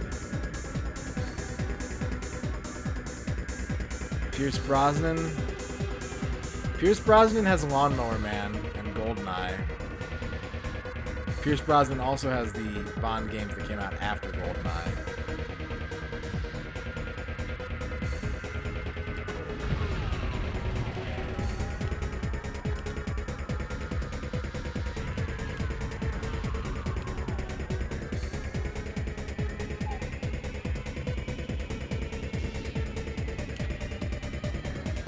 Beat Takeshi?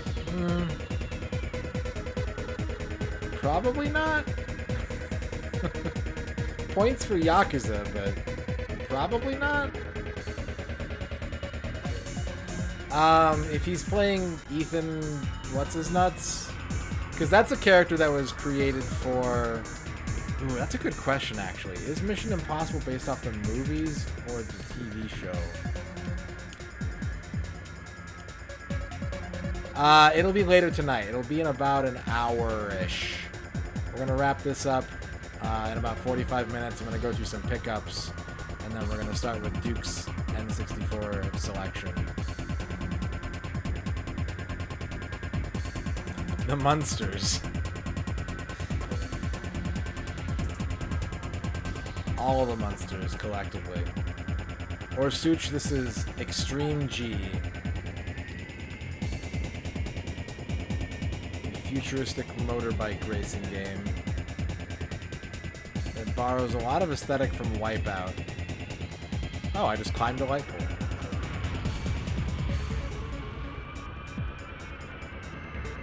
It can't be Christopher Lloyd. The entire Back to the Future video game library is going to drag Christopher Lloyd into the fucking grave.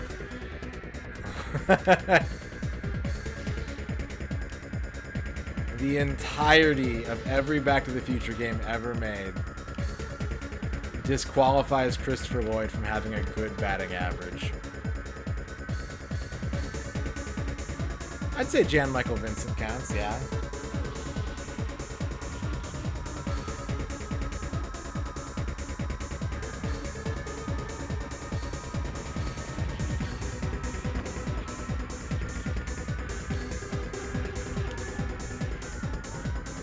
Start again.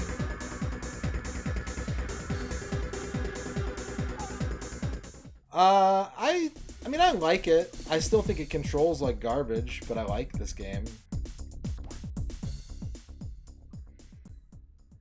Like, it is not like a great game.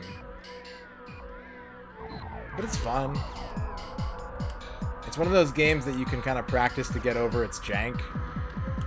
Which is a lot of my favorite games, to be honest. Like, a lot of the games that I really champion are games that are frustrating as fuck to play your first, second time through. But on repeated playthroughs, it's kind of nice to just sort of coast through them and overcome their challenges.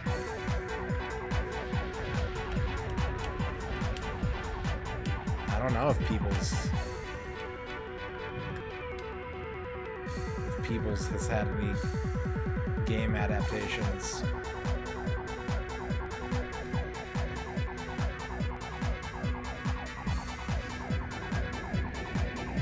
Willem Dafoe is in a lot of games, and he's also gonna get the Tobey Maguire Spider-Man stuff as long as Green Goblin's in it.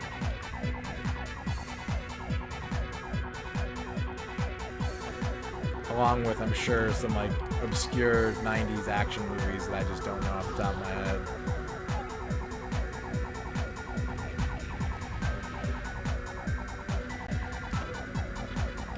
Highlander, yes. There is a Jag CD Highlander. That's the only one that I know of. There's probably some, like, there's probably an Amiga Highlander.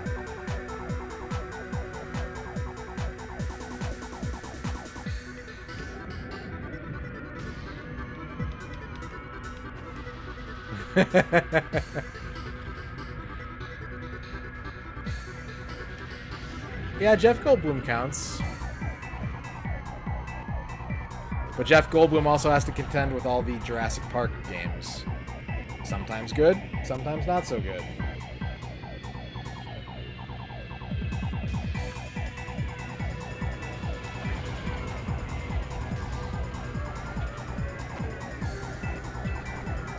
Okay. That power-up is tough to deal with. Yeah, I think there's some good Jurassic Park games. I think that the majority of them... The nice thing about the Jurassic Park gaming franchise is that I want to say, like, every game in the series kind of sucks, but they're so different that depending on what you're willing to put up with, the odds of you finding one that you enjoy is high.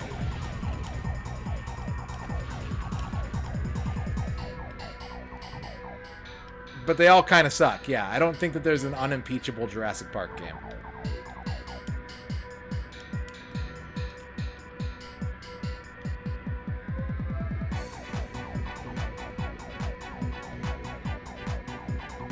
Dino Crisis is the best Jurassic Park game. What about Dino Park Tycoon? Can I change your mind with that one, Ralph?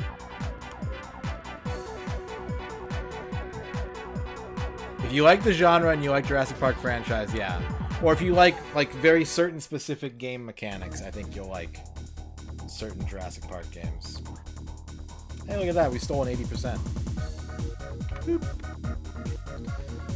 The Lost World arcade shooter is pretty solid, yeah. I think you could make a case for the Super Nintendo Jurassic Park. You can definitely make a case for the Genesis games. You can make a case for Jurassic Park 2 on the Super Nintendo. You could make a case for the like Konami Park Builders on Game Boy Advance and PS2. You could make a case for, what is it, Trespasser?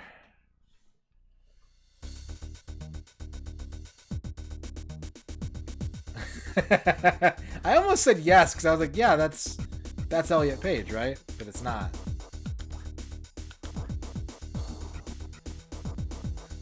We've been on for about an hour and 45 minutes. Next.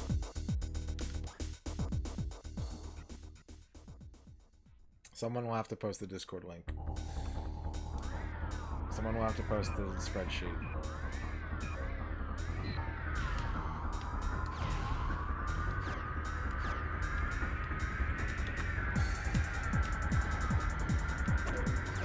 I think that probably doesn't count.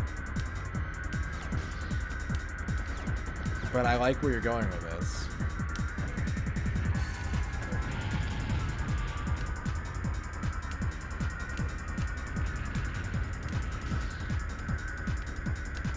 Last Resort. Aragorio. Enjoying my last ever price at the harbor. Well, thank you for using it on me, Aragorio. your final Prime sub and you choose to use it on me, that's high praise. Thank you very much, Aragorio. Mel Gibson? Lethal Weapon games aren't very good. There's a lot of stinky Bruce Willis games, too. There's some really, really good ones. But there are some stinky Bruce Willis games.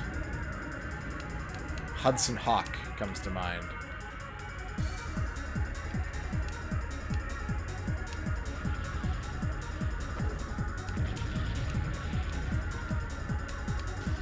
Stinky Mike Myers games, Cat in the Hat, probably.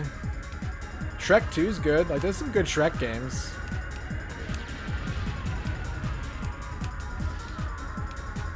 But yeah, like Wayne's World and like Austin Powers, there's not a lot of fruit on that tree. Lucky and Wild is a very good game, Father Axekeeper. That is such a unique, great arcade. Like, that's the kind of game, when Trachea was asking me, like, what I would spend my time playing if I went to Galloping Ghost, Lucky and Wild is 100% the kind of game that I would spend my time playing in an arcade.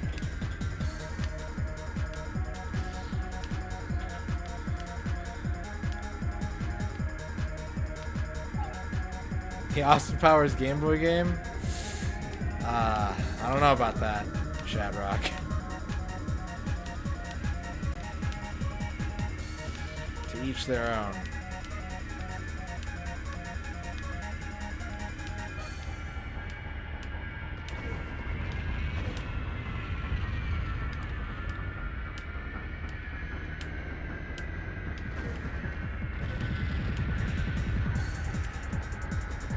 Yeah, I did mention Galloping Ghost.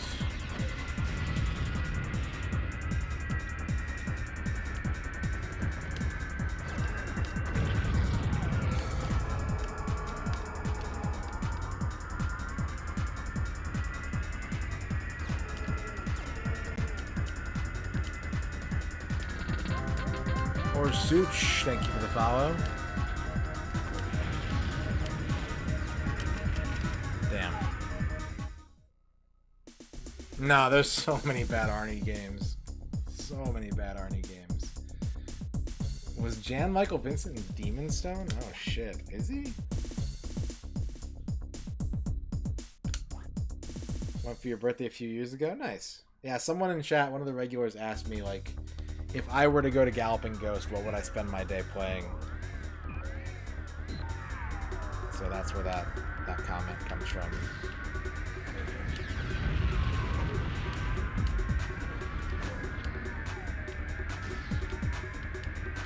Spend the day dumping Beavis and Butthead, yep.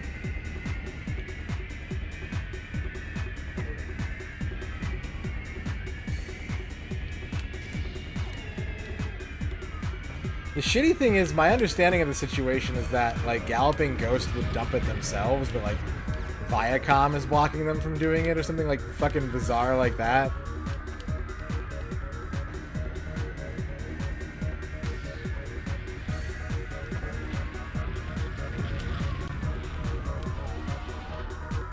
Like, Viacom gives a shit about 3DO games.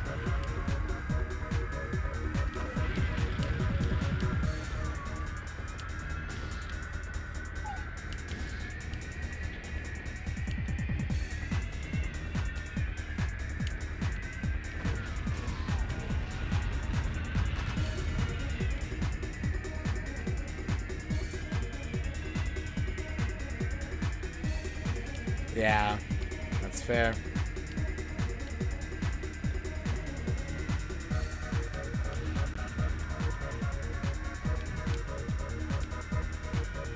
Tony Hawk. You know, that's another good point, is that there's a lot of characters like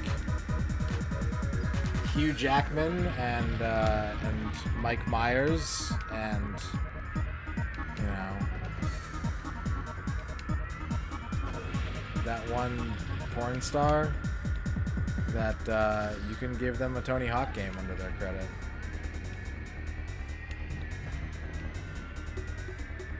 I only know of one John Lovitz game, Father Axekeeper, and it's not good.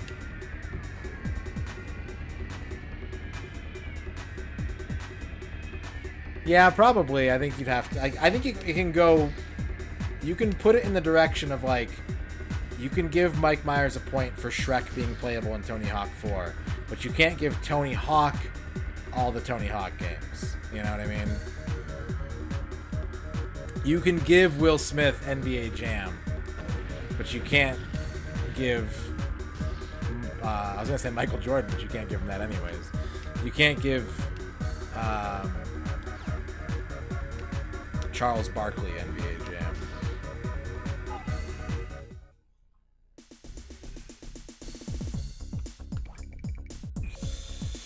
Disqualified. Michael Jordan would get fucking Chaos in the Windy City, and Jordan versus Bird. Yeah. Which isn't I don't think you can give him a point for that. That's true, Father Axekeeper, but I don't think that we have access to that. I think we have to kind of treat that NBA Jam Jordan as a as like a ROM hack at this point, basically.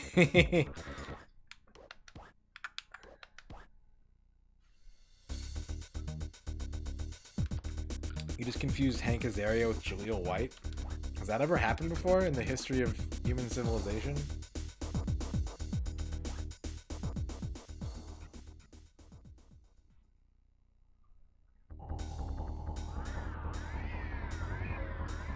Hello, Trachea.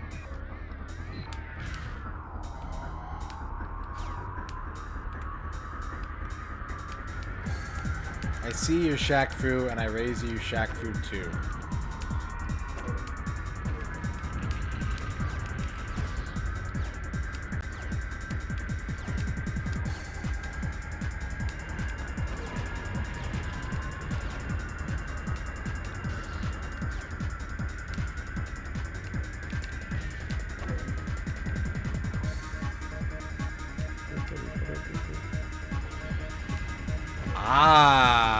I think only the ones based off of the 80s cartoon.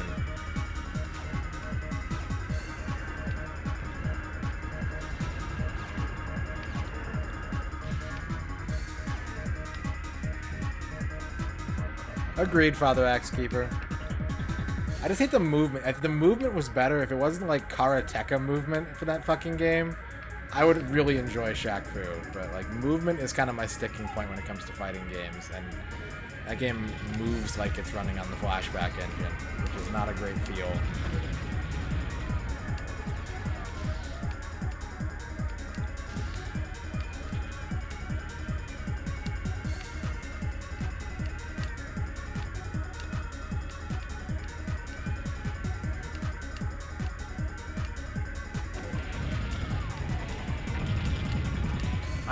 I don't know enough about what games Nicolas Cage... Yeah, exactly, Shadrock. Exactly. I have no problems with playing cinematic platformers, but I do not want to play them as a fighting game. Like, I do not play those games for the combat. I play it for, like, the worst part of Prince of Persia is fighting people. I think we can all agree on that, right? Prince of Persia kicks ass, but, like, fighting dudes in that game sucks.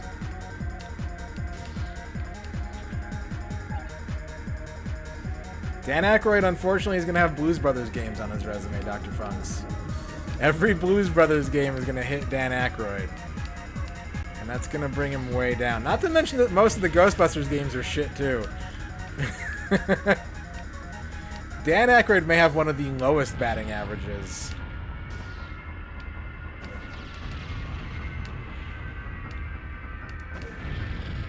Chris Lloyd's are also going to be really, really bad for the most part.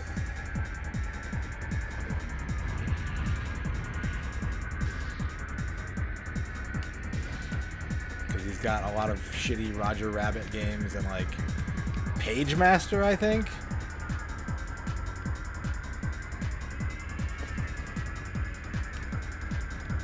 Like, I love me some Christopher Lloyd, but the movies that they've chosen to adapt, Universal Soldier.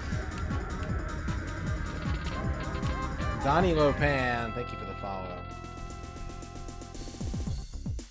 Raul Julia is not a bad pick. But I think he's like a fan favorite. I don't think he wins. He's not a first ballot Hall of Famer. But I like the Home Alone games for the most part. I love Street Fighter the movie. None of these games are like objectively good though. They're the kind of game that you have to champion. You have to argue for in a conversation.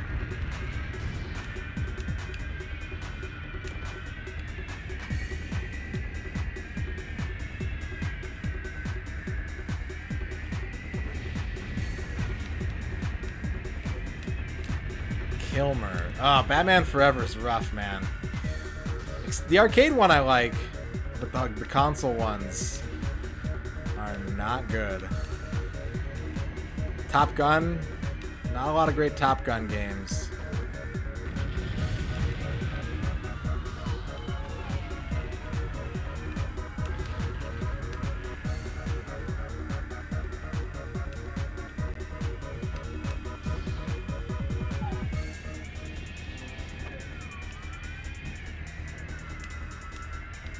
They would, Sneaker Nets, but they don't ever give it to the right teams.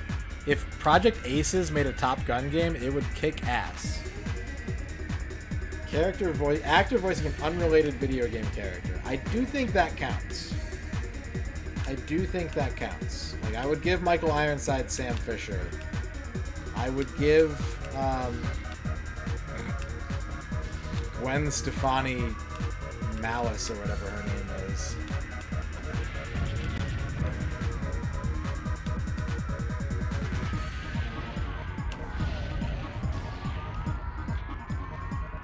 It's tough. That's a hard one, DB. Partially because I don't know, and partially because, in a lot of ways, Chris Reeve sort of defined Superman's look for decades to come. Christopher Reeve really, he just is. Like, you assume that that's what Superman looks like.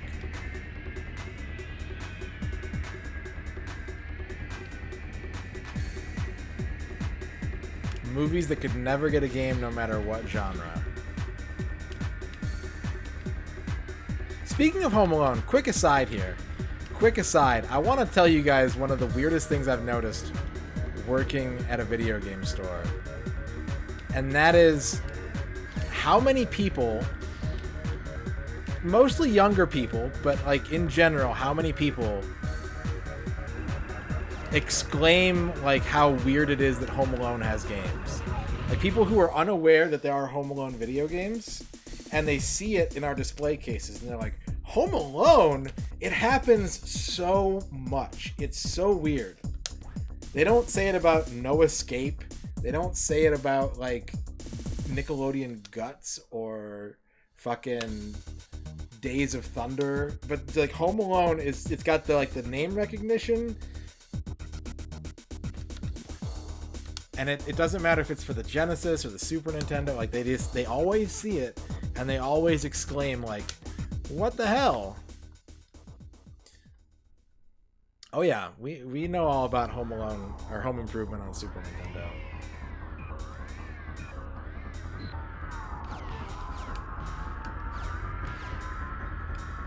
We'll talk about Woo Boo later, Dr. Funks.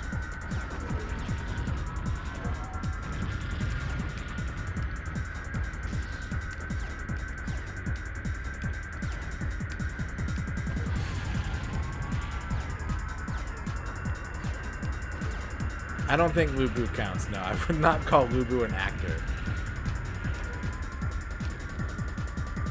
Tom Hanks, not a lot of games, I don't think. Golden Compass? Or no, that's Polar Express I'm thinking of. But there's a Polar Express game. Toy Story, yeah.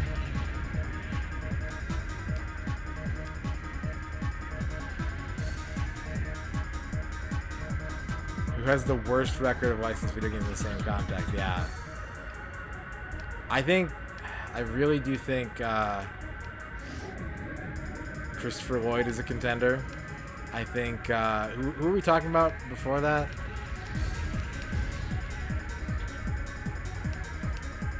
Where I was like, they have a lot of games and most of them are bad.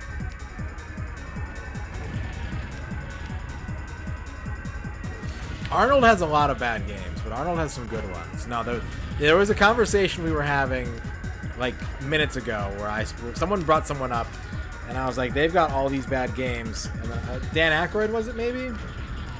Might have been Dan Aykroyd.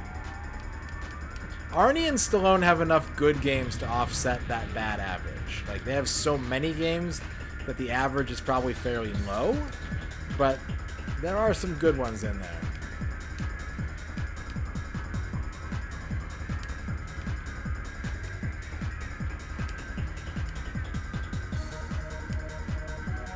Leonardo DiCaprio's game history.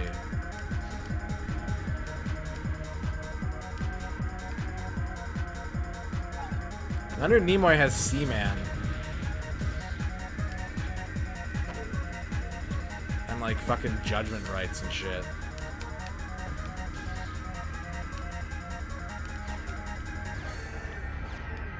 Leonard Nimoy might actually have kind of a high percentage.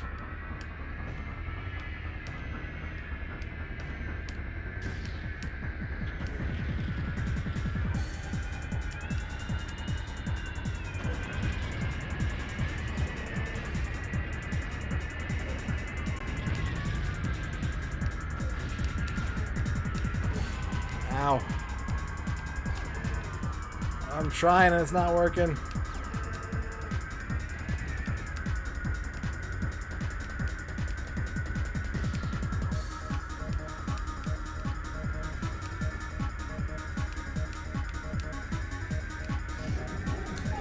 Yeah, outside of like unlicensed Titanic, I'm trying to think what Leonardo DiCaprio games there might be.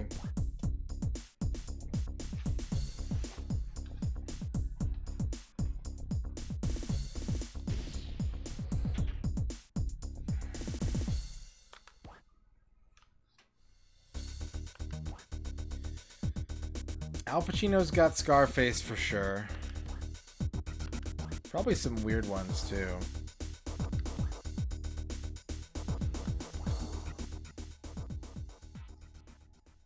Godfather, yeah. Yeah, that's true.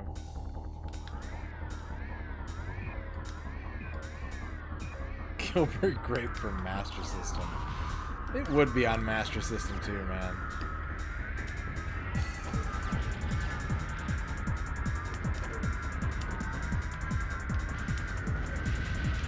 I think it counts. It may be a little asterisky, but I think it counts. No, Gary Coleman... No. No, now you guys are just being silly. I think maybe this experiment has run its course.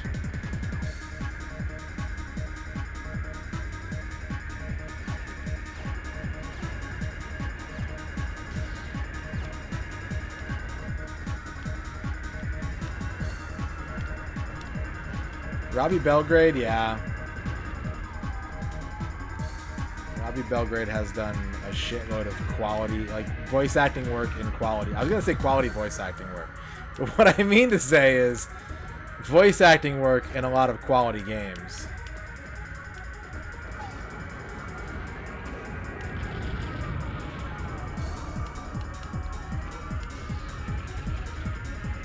PC-88 Growing Pains. I'd like to hear the Growing Pains theme song through FM synthesis.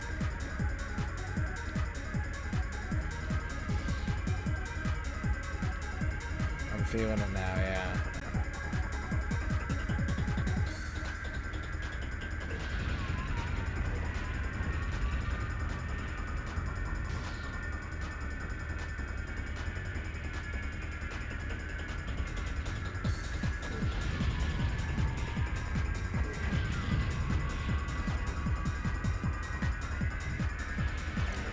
Yeah, the sun is setting.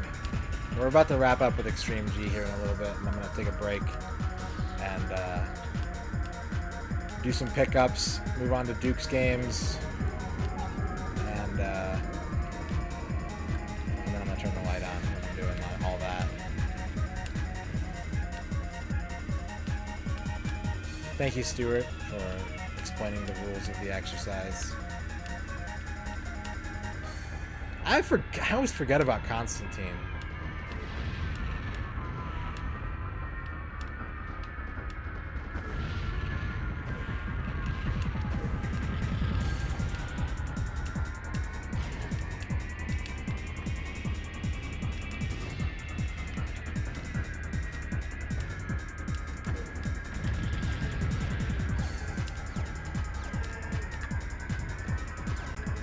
Get your ass back here.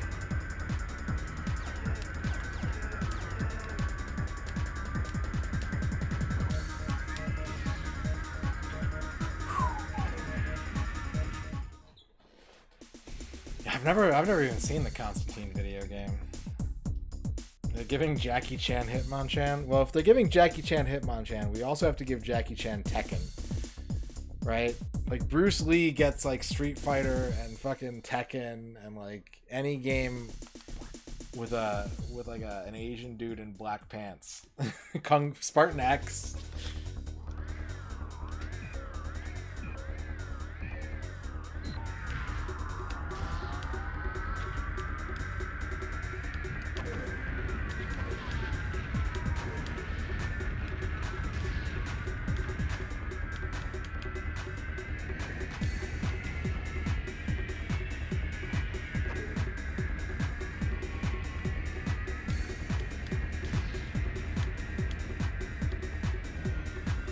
You know something I am going to give Christopher Lloyd, though? Like, and obviously I'm giving it to him, but I forgot that he has, like, a good game under his belt, is Toonstruck.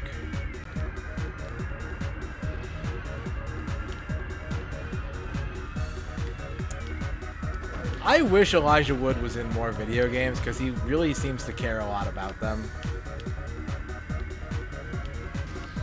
I would love for Elijah Wood to get some quality video game work in.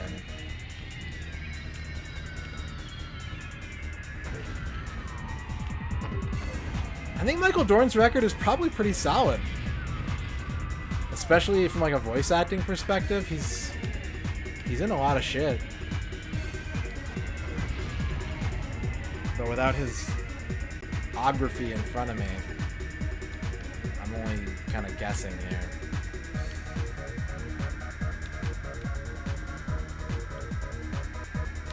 Mark Hamill is a frontrunner. The only reason I'm not just straight up giving it to him is because I think there's a lot of bad Star Wars games with Luke Skywalker in them. Like, there's a lot of great Star Wars games, but like when you really think about it, all the best Star Wars games aren't about Luke Skywalker.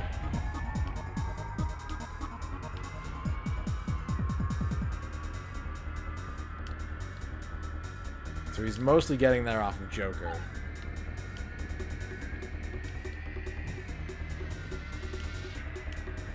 Dark Forces is great. Not about Luke Skywalker, you know?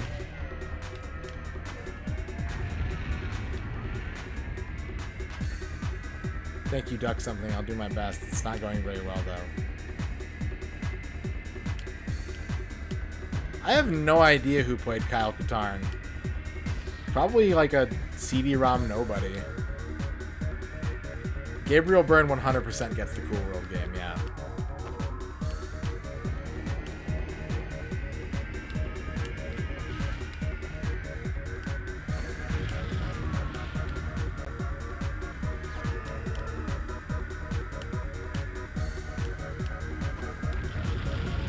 Ugh, 5th place.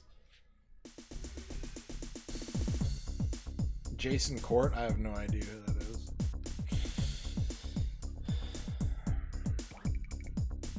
Well, I qualified fucking barely.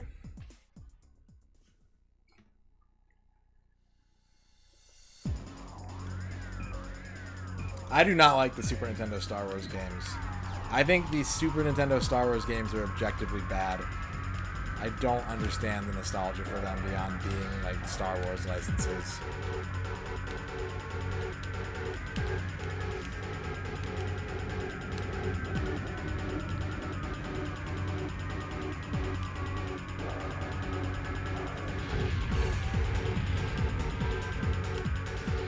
But that is a matter of opinion.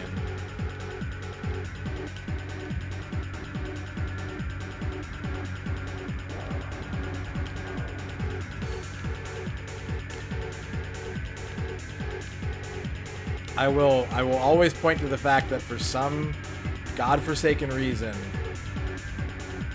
11 out of the 19 levels in Super Empire Strikes Back took place on Hoth, even though Hoth is only like the first 10 minutes of that movie. Like, I don't even think they're good Star Wars games. I don't think they're good games, and I don't think they're good Star Wars games either.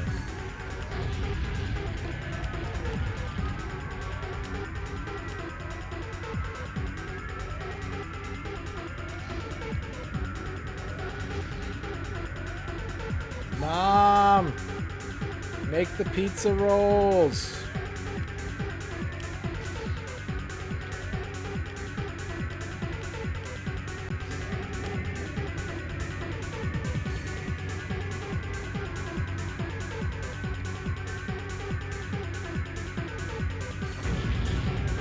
I hate that weapon. I hate that weapon so much.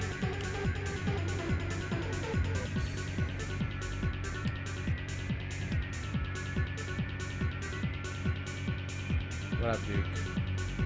Okay, duck something. Good night. If there existed a good database, I'm listening. Sort of. I've been toying with the idea of like actually compiling my personal video game Hall of Fame.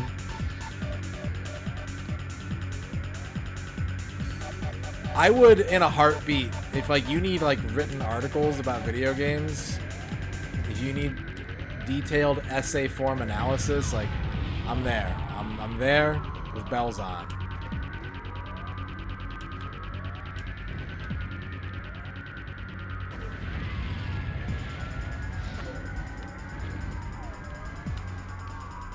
Yeah, you're talking about like certified good games, not like game of the year good games, I assume.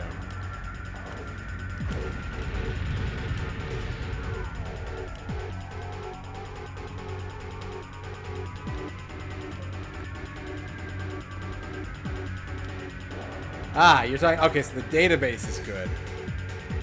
Yeah. I mean, history is important. Yeah. I don't know, like, a lot of the legwork, I'm not the most qualified dude for. Like, the research side of things, not my forte. Analysis, more my speed. Games with good faces.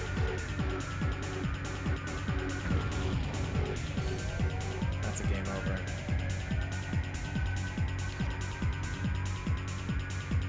Games with a Michael Ironsides-based character. I like the idea. I definitely like the idea.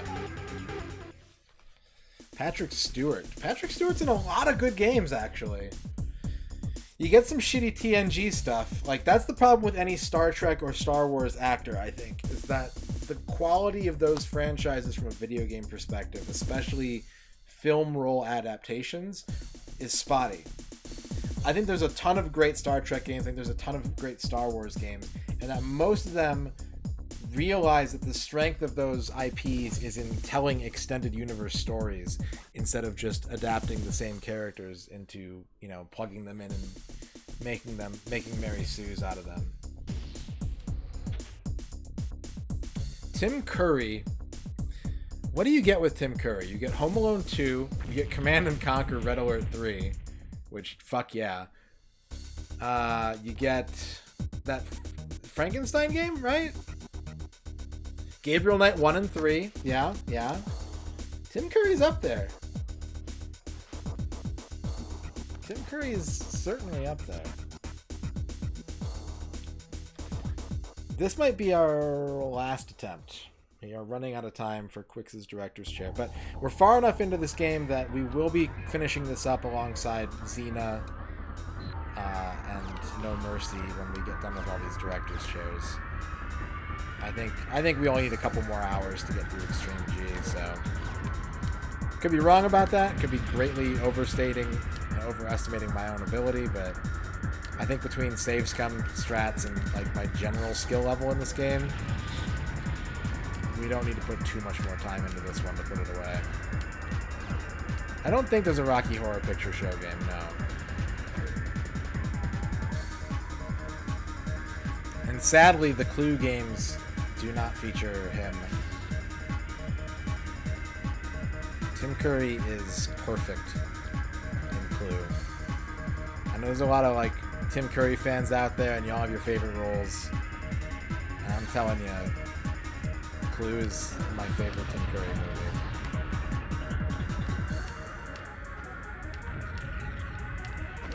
Feels like I played 8.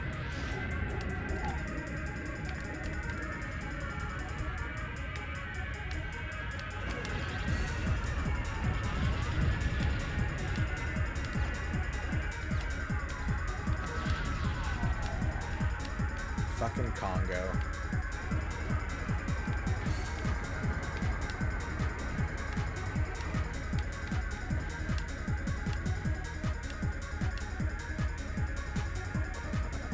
Yeah, Quick's got a lot of games in. 3 complete games, 1 nearly complete.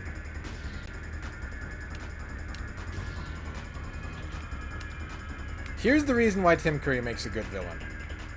And this is my amateur acting advice for any of you out there that want to be a star of stage or screen.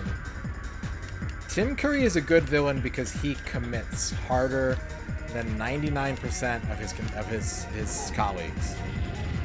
He will be as corny as he needs to be. He will be as over the top as he wants to be, and all of that works in service of him being a convincing, you know, off-kilter weirdo.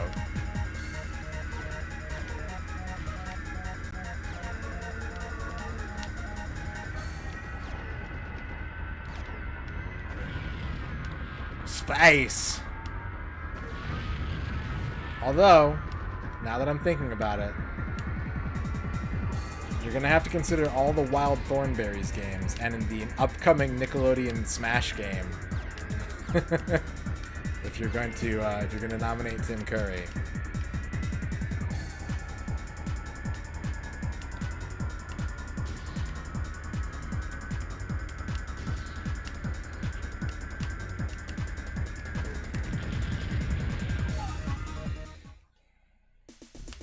It's true, DB Stewart. You always want Tim Curry on the screen. I don't think they ever made a Lex game. No, I don't think so. Also, if you're gonna... Someone mentioned Jeff Goldblum earlier, and I pretty much only mentioned Jurassic Park, but you also have to consider his turn in Goosebumps for Windows 95, where he plays the most upsetting vampire.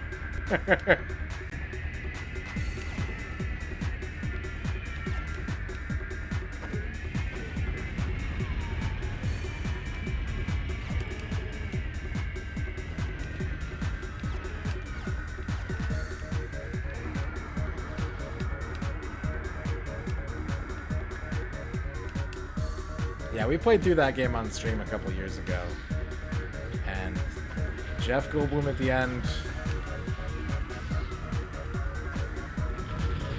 was a surprise treat.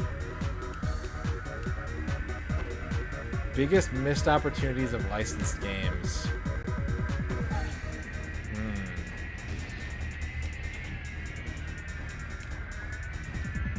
I think that the easiest answer for this, it's not a fun answer. I'll try to come up with a fun answer. But I think the easiest answer is that there was a lot of, like, really, like, shitty 90s, like, action cartoons that would have made for some really great video games. And some of those we ended up getting, and a lot of them we didn't. Yeah, a Street Sharks 4-player beat-em-up would have been just absolute god tier. Street Sharks is not good, but it would have made for a good video game, and that's kind of what I mean. There's a lot of properties like that that would have made for good video games, and did, and with the ones that we got, stuff like SWAT Cats and Moo Mesa and Biker Mice. There's some really good video games from those, but there was... For all of those, there's like an extra 20 or 30 more that would have definitely made for good games. But as far as like a fun answer goes, I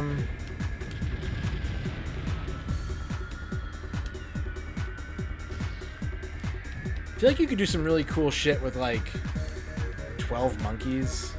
I'm a big fan of like whodunit kind of environments in both video games and movies.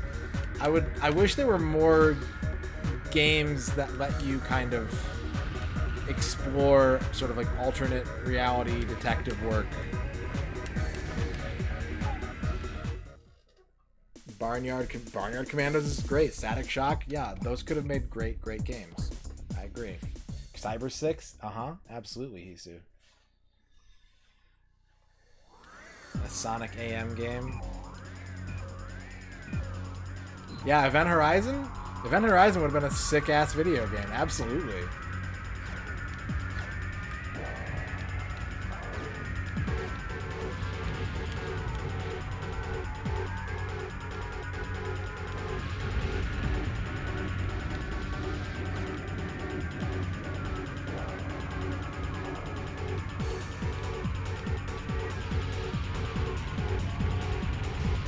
I think Galaxy Quest, honestly, I mentioned it earlier, but like, if they had made a Galaxy Quest game that was somewhere in between, like, Wing Commander, Monkey Island, and, like, Judgment Rights, would have been absolutely just incredible all-time game. We're doing alright, Dark Horse. We're about to put it away for now and move on to a new director in about 5 minutes. But I've been doing okay with it.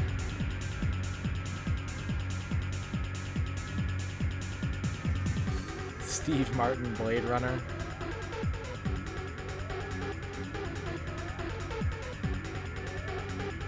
Yes, Penny Racers is done. Penny Racers is done. Yeah. And that's what I want. That's what I want from licensed game adaptations. I don't want to play the movie.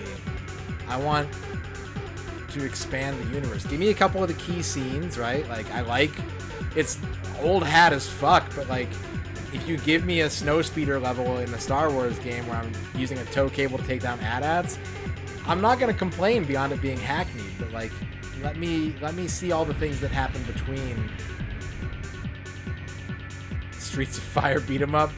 Oh man, with tremendous rock opera music.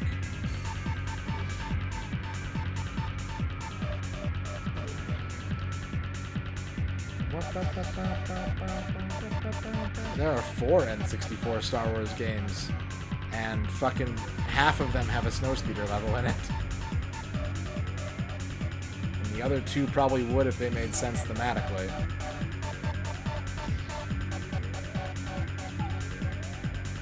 Shadows of the Empire.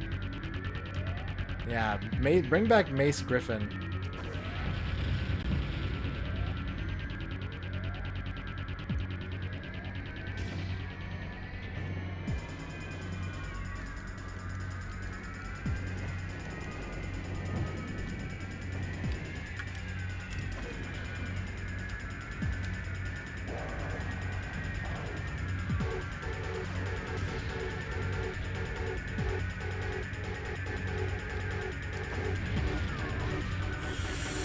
Shit. Ah, damn it. Damn it. Funk Sauce. Hello, Funk Sauce. Thank you for that resub. Thank you much.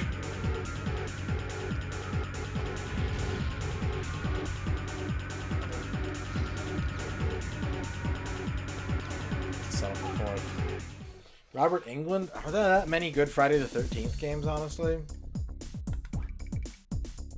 Samuel L. Jackson gets you a weird cross-section now because you get any Marvel shit with Nick Fury. You get The Incredibles. You get Mace Windu. Go fast, don't slow down, avoid obstacles. Thank you. Thank you, Quicks. I think we're going to call it here on Extreme G. I can't do anything meaningful in the next minute and a half. So that is going to conclude Quicks' Director's Chair. If you enjoyed this game, Penny Racers. I'm out of focus as fuck. What's happening? Okay, there we go. This game, Penny Racers. Destruction Derby and Hot Wheels. Thank you, QXC86, and also Dempsey for sort of cooperating with him and making that Director's Chair a reality. If you're new to the channel, we have a channel point redemption. It's a little expensive.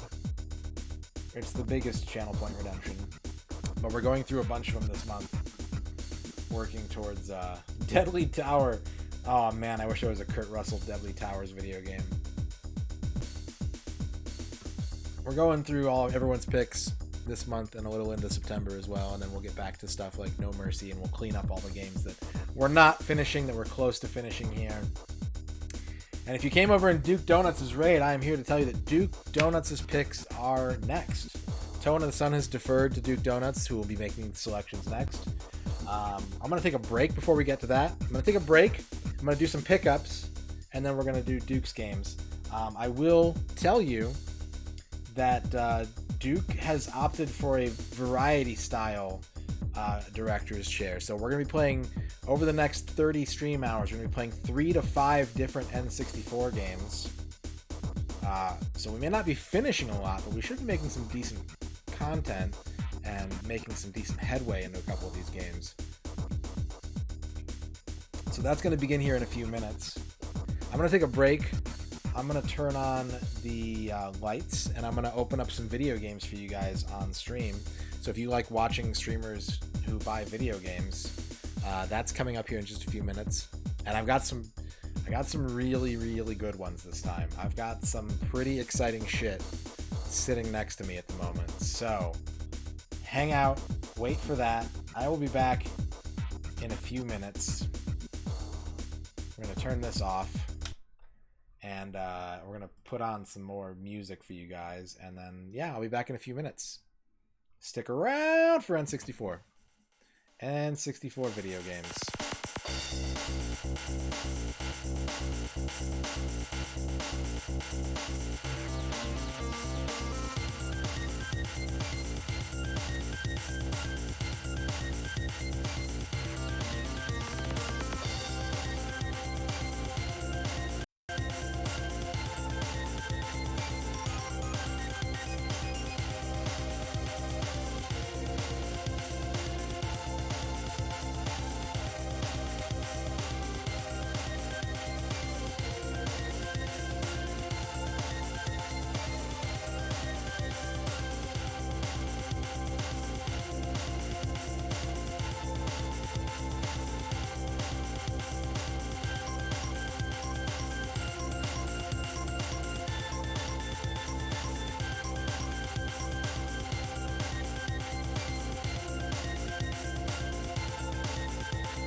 Hello, I've returned.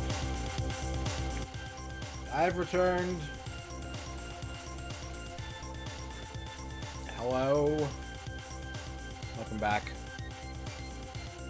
Give me one quick second here to check something.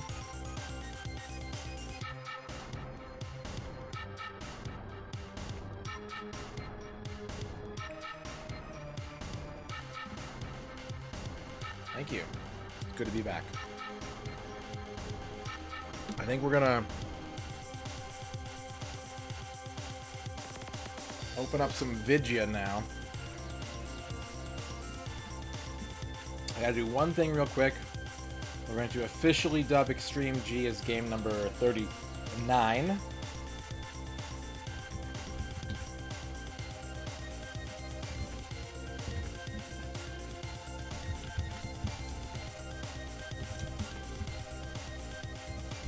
To be completed at a later date, along with Xena at number 35 and WWF No Mercy at number 19.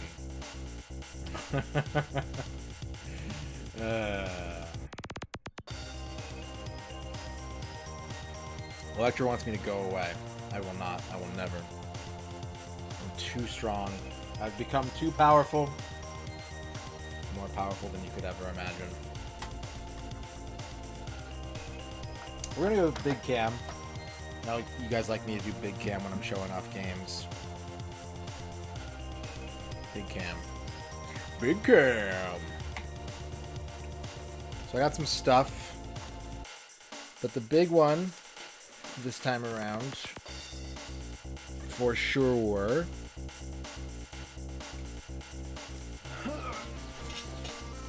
big box from Japan! I need to change the song now. Nah, it's all good.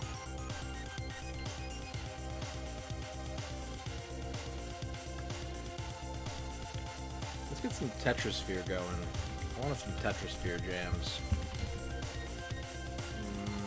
Martist? Maybe some Martist? Maybe... Yeah, we'll just start with Prophetic. We'll start at the top. We'll start at the top. So... let's start with, probably let's go from, like, least interesting to most interesting. If I Tetris Effect, how was it? I hear that one's a good one.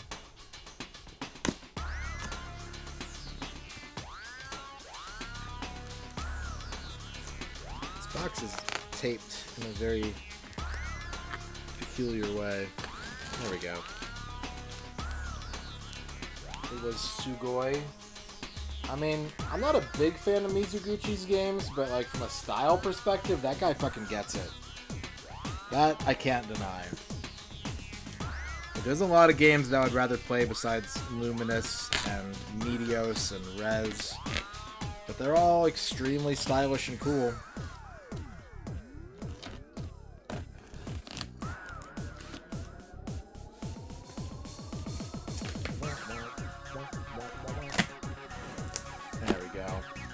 Japanese box is open. Is there gonna be newspaper in here? No. No. Beige packing paper, air packets. Oh, but there's a lot of boxes here, man. There's a lot of boxes. What's this? 2 giant green paper envelopes. This is a weird one. This is a weird one. I think I want to open this box first.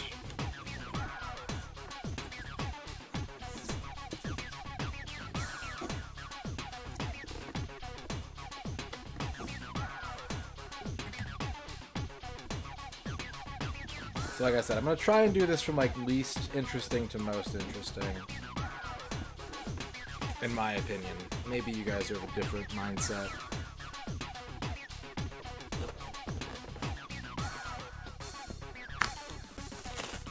There we go. That'll work. Just yank this box apart. We do have some Japanese newspaper. Good news, everybody. We have acquired the Japanese newspaper. That's not the one I thought it would be. That is not the one I thought it would be. Should we see what's in the Japanese paper? I'll take the tape in here. I don't know if it's gonna work. Oh, we got it. I have extricated it. But it is like packing tape though. Oh shit!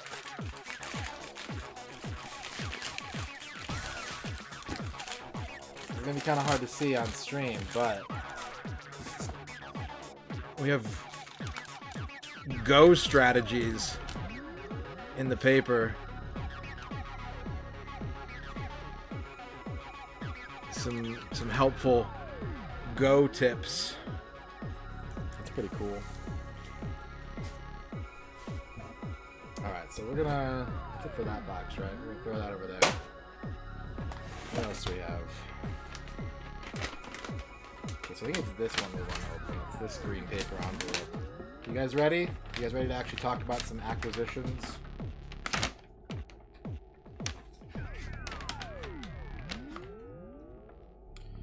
Reminder, I do collect games, but the main reason that I'm buying all this N64 stuff is because there's not good N64 emulators out there. Ah, Grammarly! Grammarly, get out of here. I do sincerely hope that one of the byproducts of doing this challenge is to sort of raise general excitement for the N64 library and not just its heaviest hitters. And in so doing, hopefully inspire someone to really take a good crack at accurate N64 emulation. That is a hope of mine. If that happens, then this was all worth it.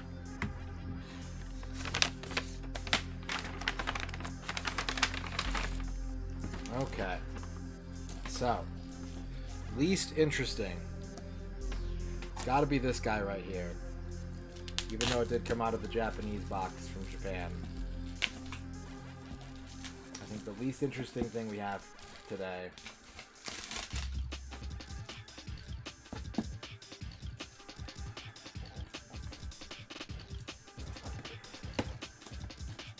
is in this package.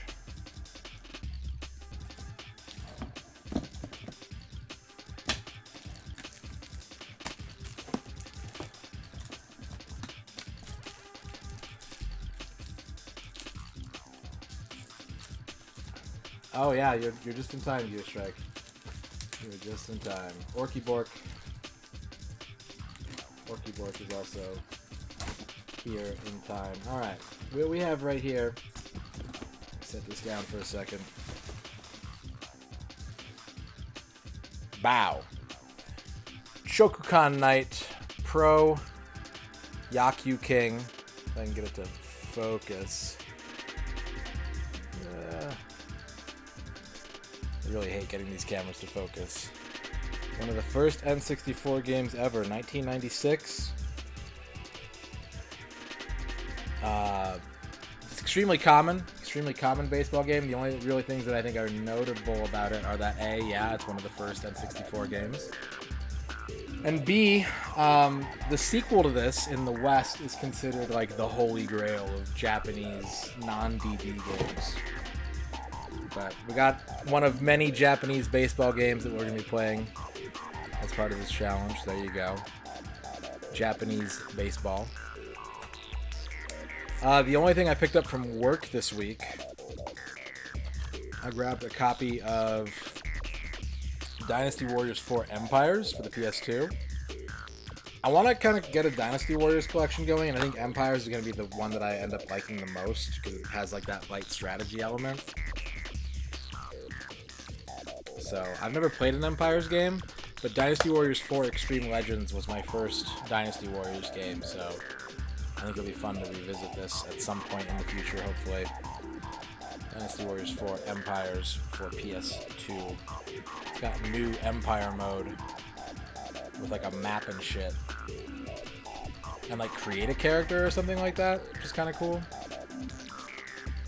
Is Shokukan Knight still going? Really? Damn. This one just came in today. I ordered this on Monday, I think, and it showed up today. Deadly Arts for the Nintendo 64.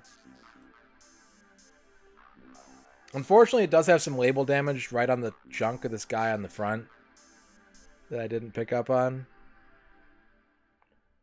But Deadly Arts is apparently a janky game, but it has an absolutely godlike soundtrack. So we'll check that out at some point in the future. And then everything else is in this big box from Japan. Yeah.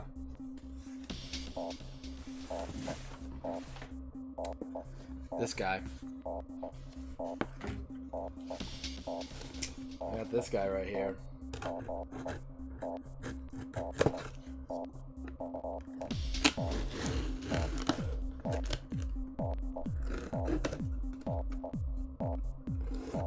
Open the box and what's inside. What's inside this box, you may wonder?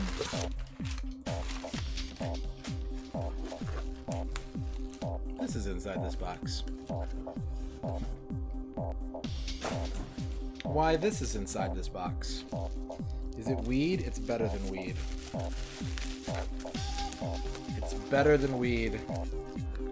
More addictive and makes you feel happier.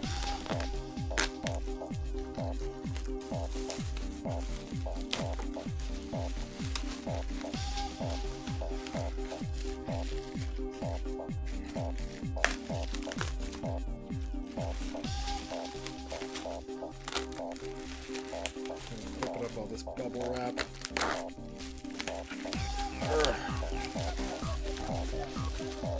It is indeed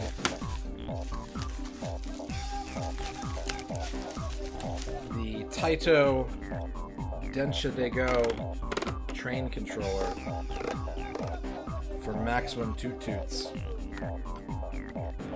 It's even got a pocket watch holder right here. There's your throttle, or yeah, brake, throttle. It's gonna be a good one. I'm a sucker for peripherals, so I had to get this. Did not come with a hat, no. May have to get a hat. But we're almost ready for this. The only thing I'm missing is the Japanese voice recognition unit. And I'm either going to go that route or I'm going to get the translated repro since I have the Japanese cart already. But we are almost set up for a fucking Densha Dego stream on 64 now. Thanks to that. So what could be more exciting than a Densha Dego controller? Well, I went a little crazy. I went a little crazy this time, guys.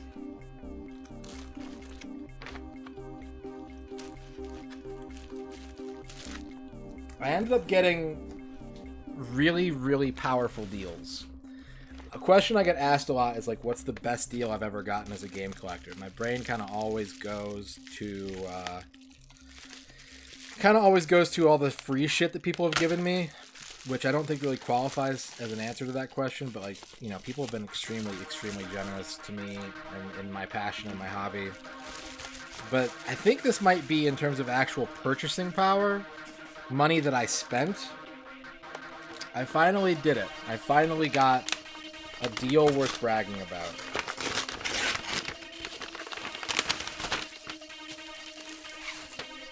I got some N64 games here from this box from Japan.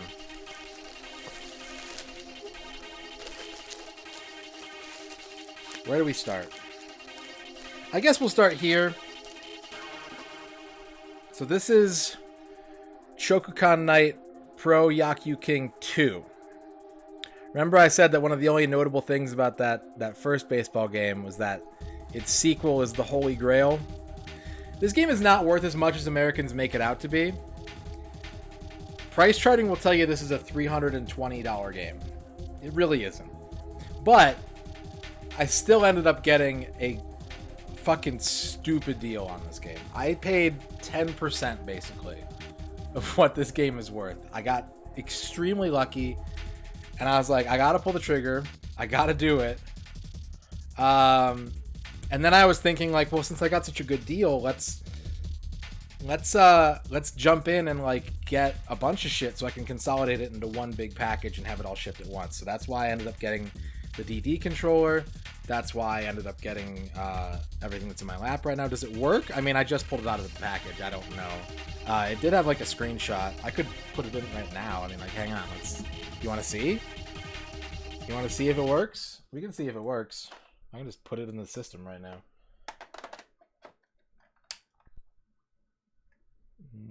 Okay, not on first play. Do we need to clean it? We might need to clean it. Alcohol, you solve my problems. You solve all my problems, yeah. Hello, Tone. Hello, Tone. Solvent to the problems. Hey, there you go. If it doesn't work, like I said, I really didn't spend that much money on this. It wouldn't be like, oh no.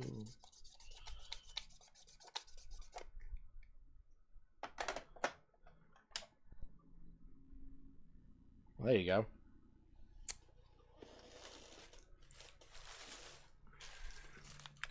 Whoa. No, I don't want.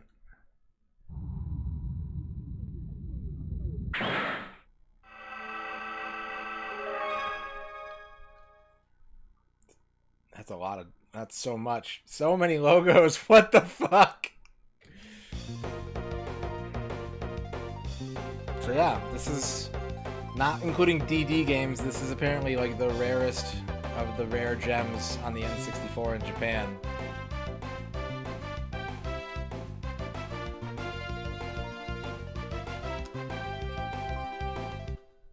There you go. King of Pro Baseball 2. So that's super exciting, and like I said, I got this for a song. So like to not have to worry about that is like buying it down the line and having gotten such a good deal on it is extremely relieving. But I do have other games that came from Japan.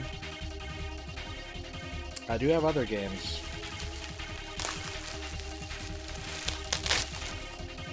And I got a deal on all of these, honestly.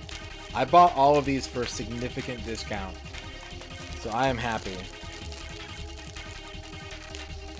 This one came from Book Off. Book Off, of course, the legendary Japanese secondhand store.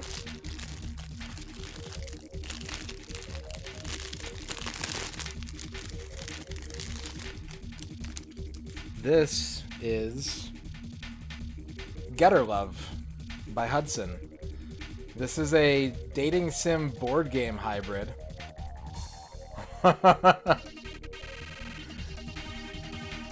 It's got a really good soundtrack. That's a cool one. It looks fun. Yeah, this one does look fun. This one is the second rarest N64 cart, apparently. Based on like value and whatnot, all that shit. As if you believe that market value dictates rarity. Pro Yaku King 2 is number 1. Getter Love is number 2. Got a good deal on that one. And then there's number 3. I just went for it. I went for it. I would have done number 4, but I couldn't find a copy. So of course, some of you may actually be familiar with this game.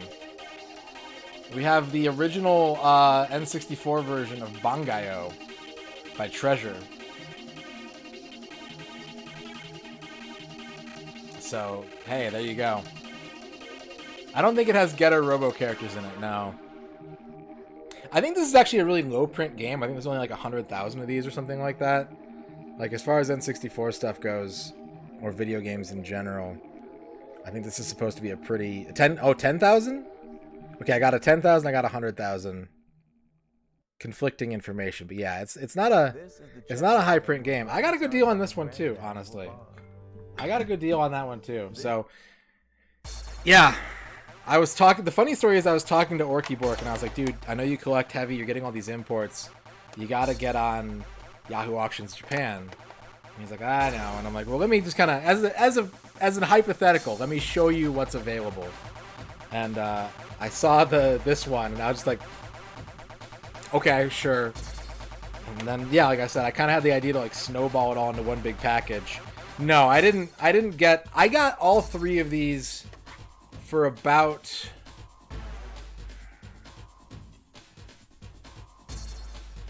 After shipping and everything, with the Densha De Go controller, I think I got all 4 of those for the price that this is supposed to go for. So. I mean, I want people to have these games. I want people to have all these games. And I still have a couple secrets up my short Sega Genesis shirt sleeves. But yeah, it was a really good haul. I couldn't find a copy of Mario No Photopea, or I would have gotten that too. When I couldn't find that, I opted for the Densha De Go controller instead. We got a bunch more mini posters for cheap. Nice. Did you get any more mannequins? So there you go. That's my pickups for this week. 5 N64 games, one of which was English. A PS2 game, and a train controller. Pretty good haul. Pretty good haul. Yeah, basically shelling out the big bucks for an expensive game and getting a bunch of other expensive shit for free was 100% worth it. I never stopped the timer. That's okay. That's okay. We're on to the next game. We're on to the next game. Thank you for indulging me in pickups. I hope you enjoyed this week. We got access to some pretty exciting games now, which will be fun.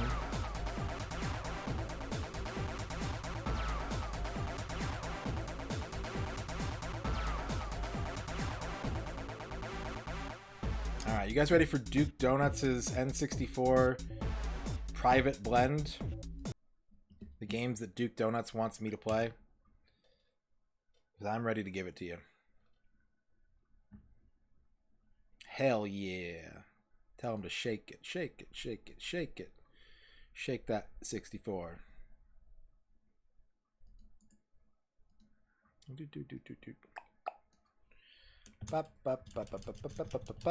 Change the number to 40.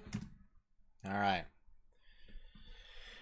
Duke, your 30 hours begin now. As stated before, we probably won't be finishing, I think, any of these games, but we are going to get a taste of between 3 and 5 of them. If we do finish, or if some of them go very poorly, we may be switching some games around. But he's opted for the variety pack, so hope you guys are ready to see some games. And here we go. Oh, hey, look. It's Castlevania. Goal. Get all 4 endings. Get all 3 unlockables.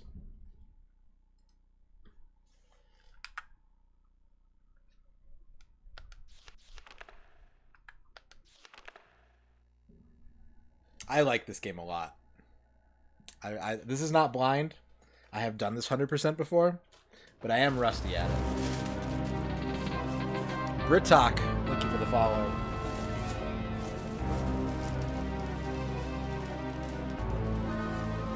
What up, Gate Slayer? How you doing?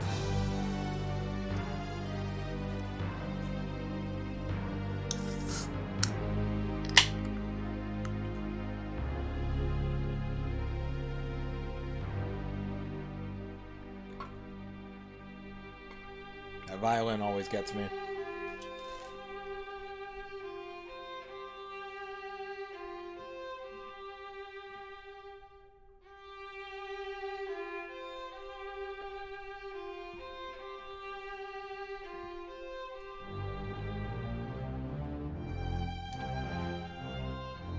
It's not Castlevania 64.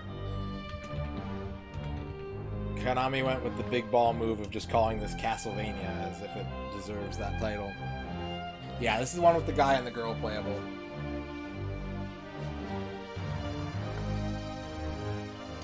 There are 4 endings across 2 characters, a good and bad ending. There's a couple unlockable items to get. Those 2... If I do this right, and I might not, if I do this right, it will only take 2 playthroughs to 100% this game. This is the first 3D Castlevania, yeah. The devil? Nice, Turkey. I think you win. You're right. So I'm going to be up front, because I know a lot of people are going to be like, and I see it like Dr. Funk says, oh, geez, this game, right? I like this game. I think this is a very good game. I think it is maybe the king of the second tier N64 games. It does not belong in the conversation of best N64 games, but I think it is quite good. And I think it's fun. I think it's got some really cool design to it. It has a couple stumbles, but it's a good game, and I'm gonna enjoy playing this.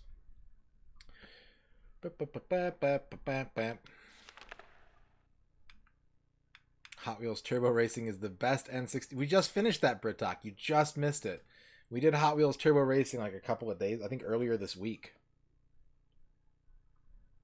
How do you get 4 endings with 2 playthroughs? There are some... the endings are time-based, essentially. And so if you can get to the ending fast enough on a save file, you can play through it and then reload your save and just kind of just stumble around for a bit and then fight the last boss again. Alright. Let's go ahead and get started. I really do love this intro, though. This is one of my favorite N64 intros. Gotta reset the timer. Okay, game start. New game, normal difficulty. There is a hard difficulty in this game. It is unlockable. You don't really get anything playing on hard. And now we have a character select. We can play as Reinhard Schneider or Carrie Fernandez. Now, if you're new to this game and you want to have a good time with it, if you're sitting on the outside and you're going like, oh, I'll give it a shot. Radon says it's good. You should pick Carrie. Carrie is the better character between the two. She's more fun. Her shit is less frustrating to deal with the awkwardness of the combat mechanics in this game. So in order to make a good first impression, I will play Carrie first for you guys. Reinhardt is also good though, and we will be playing through as him on the second playthrough.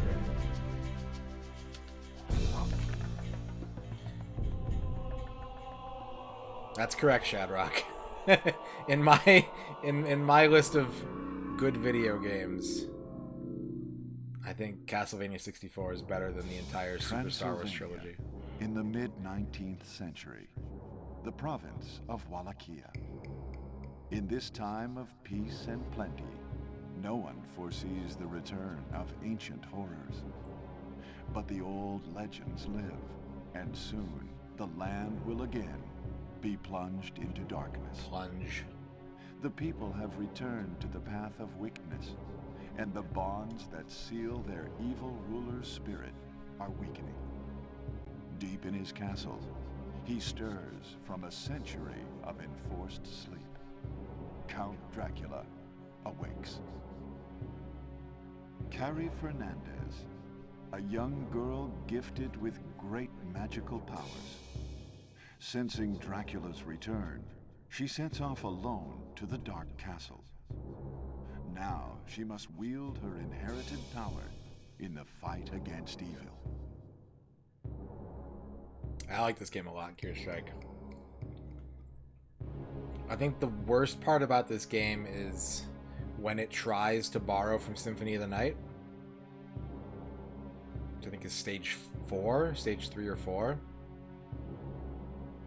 But when it's just being an action game, it's really, really good.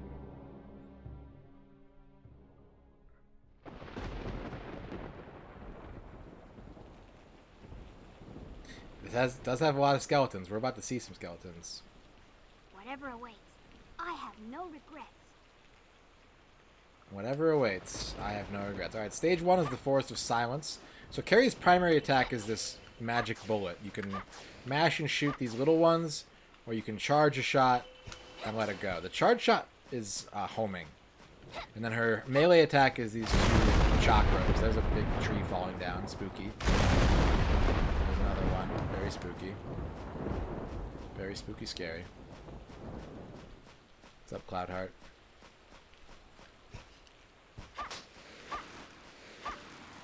Got a sub-weapon. Oh yeah, if you if you try and climb ledges the way they are climbed in most 3D platformers, you just do this weird little You got a big roast beef.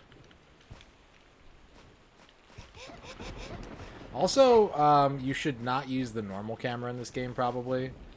They have what's called action camera, and this is the other tip I would give you if you're new to Castlevania 64 and you want it to be a fun, enjoyable experience.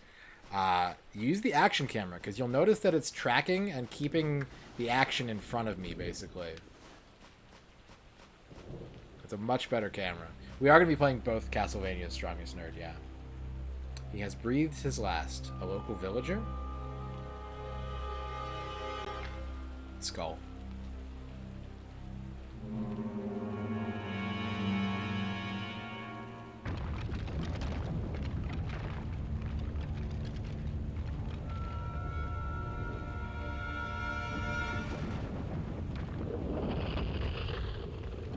More skeletons rising from the dirt.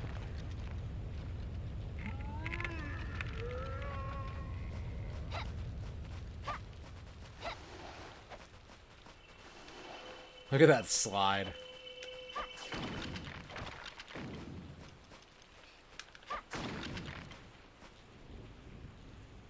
The boys have arrived.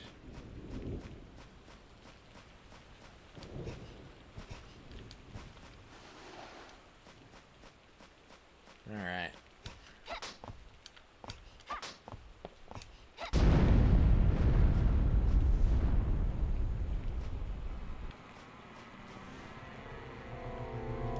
Big skeleton. I think this one's non-canon, if I remember right. Iga's little like canon hissy fits confuse me. I'm not sure what is and isn't canon.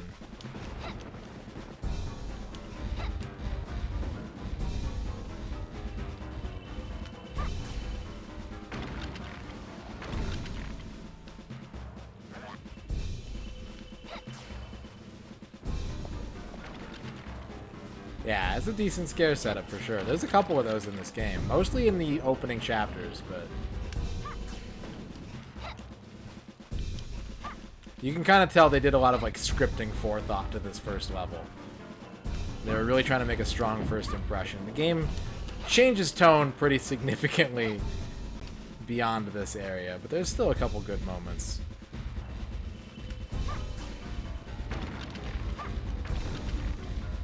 Oh, a power-up. This game also has, like, old-school Castlevania power-ups. So, like, there's these items you can get that make your attacks stronger.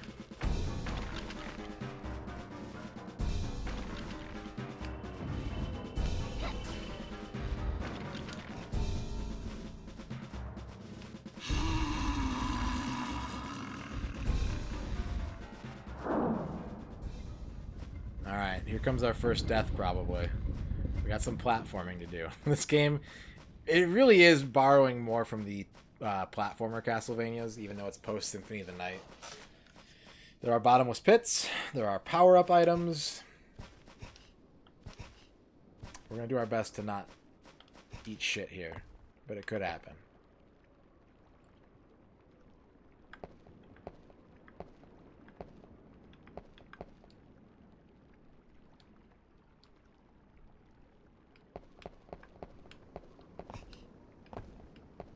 Hey, we did it.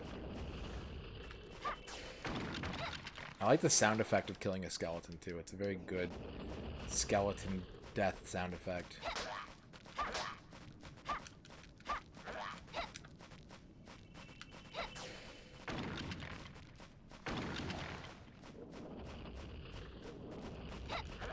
Blah!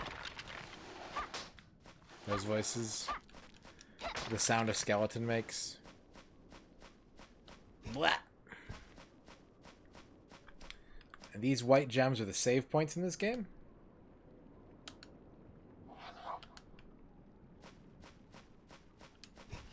Bar none, best skeletons.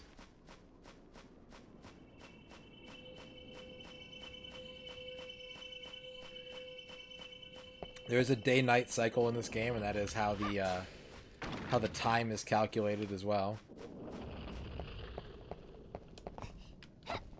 So whether or not we get a good or bad ending is dependent on how long we take. So we can't dally for too long. But I recall it being fairly lenient.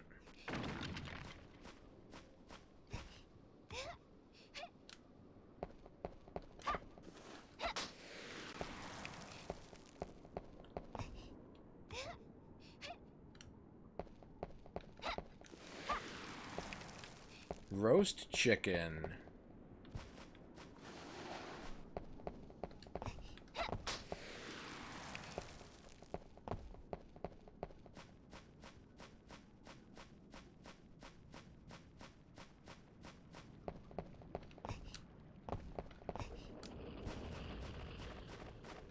Got some bats.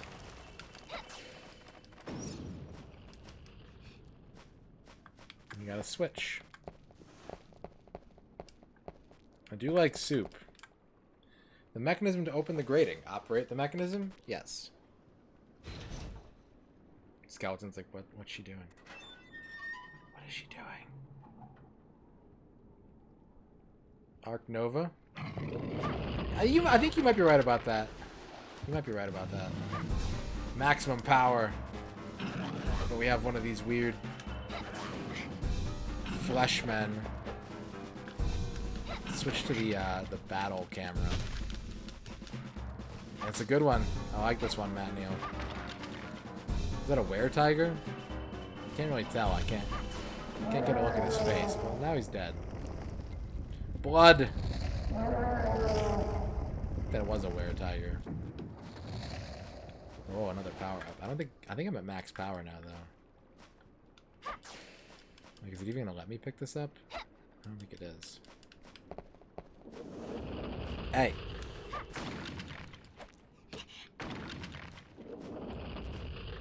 Yeah, that's something that a lot of people forget. Is that when these games were new, the press loved this game and did not like Symphony. Not everyone, but one of the more popular narratives was like, well, this one's a stupid 2D game, and this one's like an epic 3D quest. So, obviously, Castlevania 64 is the winner. I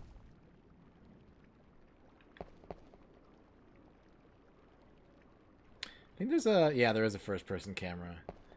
There's a secret around here. I'm trying to remember where. I thought it was down here.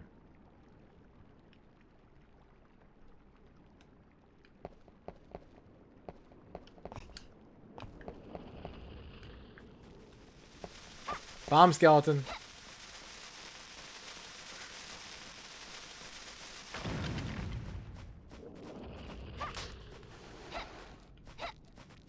There were a couple magazines that said that, DB.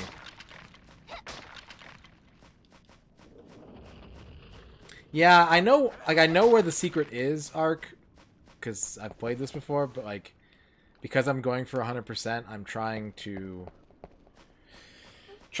work it out without missing it.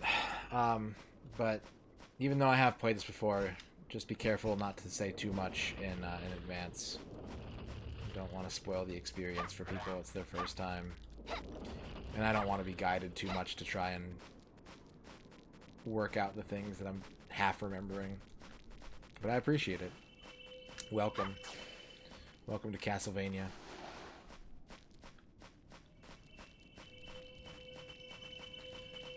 Have you been good today, DB Stewart? Did you do any chores?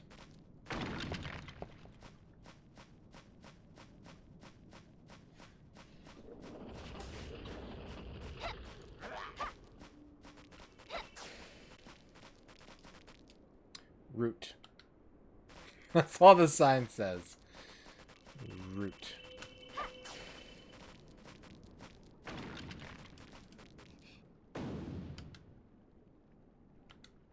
That sounds like you've done a lot. You did the dishes.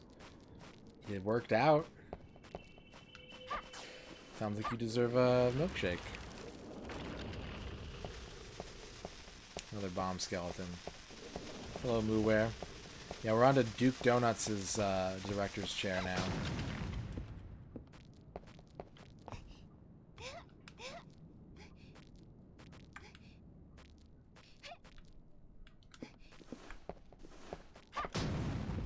Bag of money.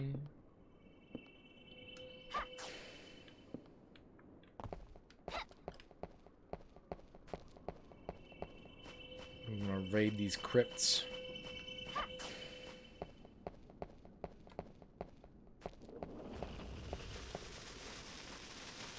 Oh god.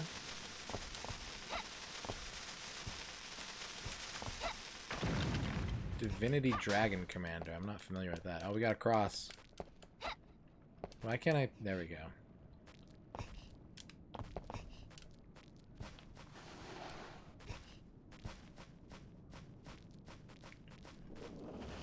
Nope. We're gonna go this way. Nope.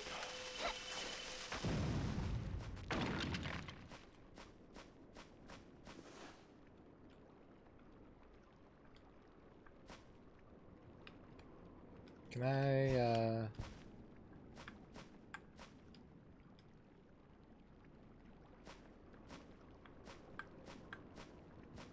Is it safe? That looks kind of safe. Well, maybe we'll come back to that. You got a picture of Skeleton Wife. What does this sign say?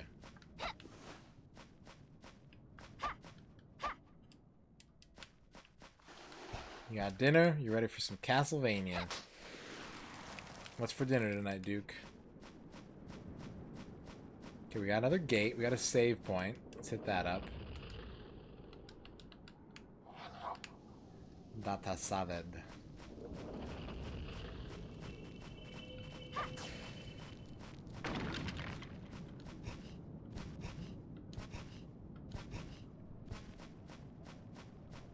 I think this is where I was, right? This is... No, because I didn't have these little ledgy boys.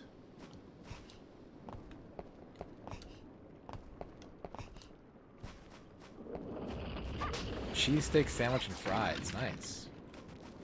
Sounds good. I made a frozen pizza.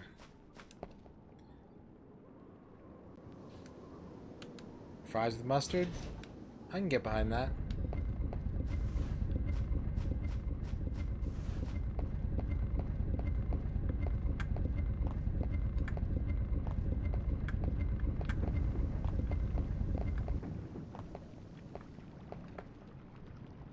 Whoa.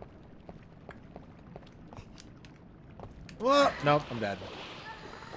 Once he sees over. I love fries with mayo. I'm a fan. I don't get them all the time, but every once in a while I'm like, I'm in the mood for fries with mayo, and I'll do it. So since I died, I lost all my power-ups.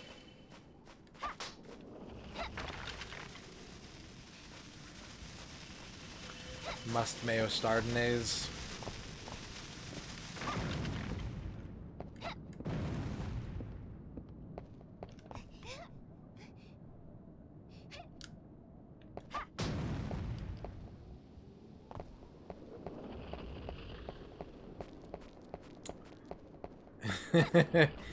Pegason, I can't tell if you're trolling or not, because I agree with you, but also there's no music in this stage.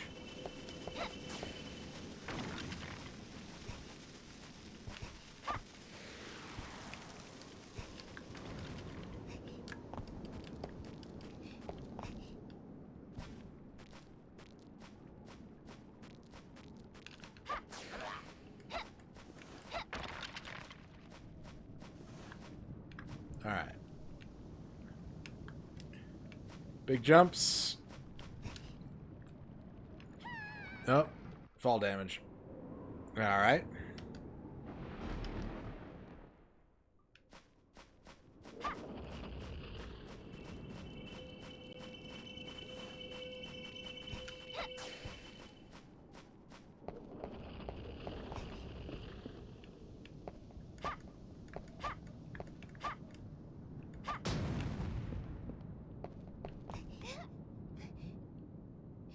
Status good.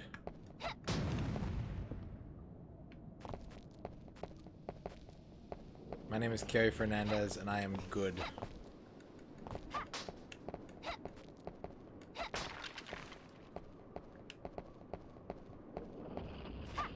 There should be a game that has like a status bar like that. What's up, Scud? But you know how like a lot of people, you ask them how they're doing, they're like, ah, could be worse. And that should be the default status in a game. Okay, I guess. I mean, I'm still breathing, aren't I?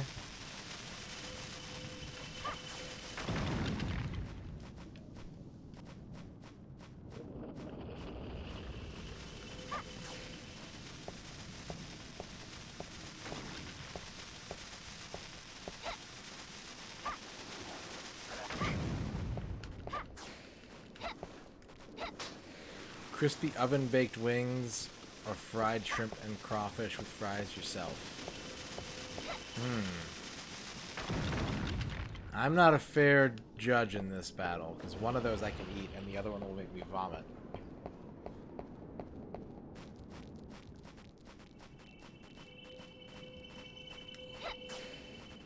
I think I need to like hit a switch. Hang on. Oh, he fell. Never mind.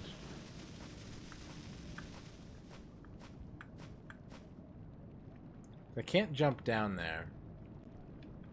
So I've got to get across a different way. Not shellfish. I have a seafood allergy. Like pretty much all fish makes me sick all fish that I've tried makes me a sick lad.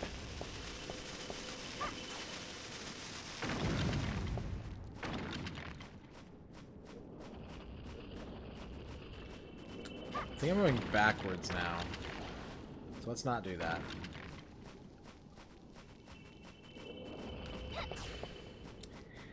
Yeah, everything that I've, like, I can eat a small amount of, like,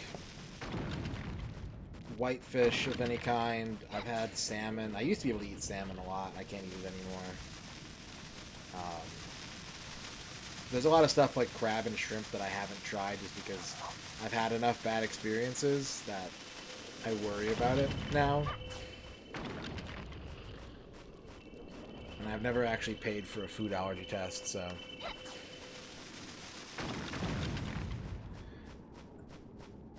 I mean, you do stand to lose chunks of your life if you just sit here and watch me fail, Cloudheart. The famous Minecraft creeper, yep. There he is. A game so good that Minecraft and Serious Sam copied it. Castlevania 64.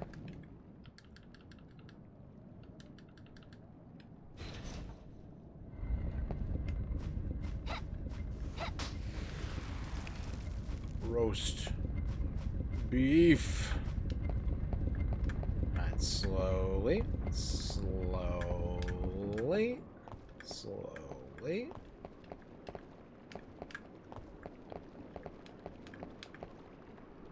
Whoa. Serious Sam 3 was the last one I played, I think. Dead body. Has it drowned? No. It must be this poisoned water from the river, and now you know why you die immediately if you fall in the river. Because the water is so poisonous that just coming into contact with it kills you.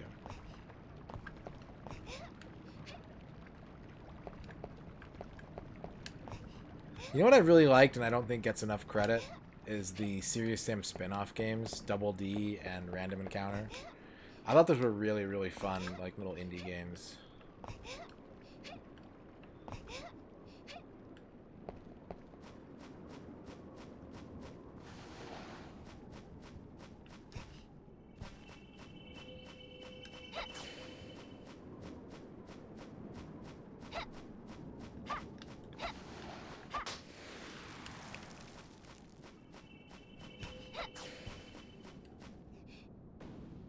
Oh, yeah. Yeah. Vlambeer?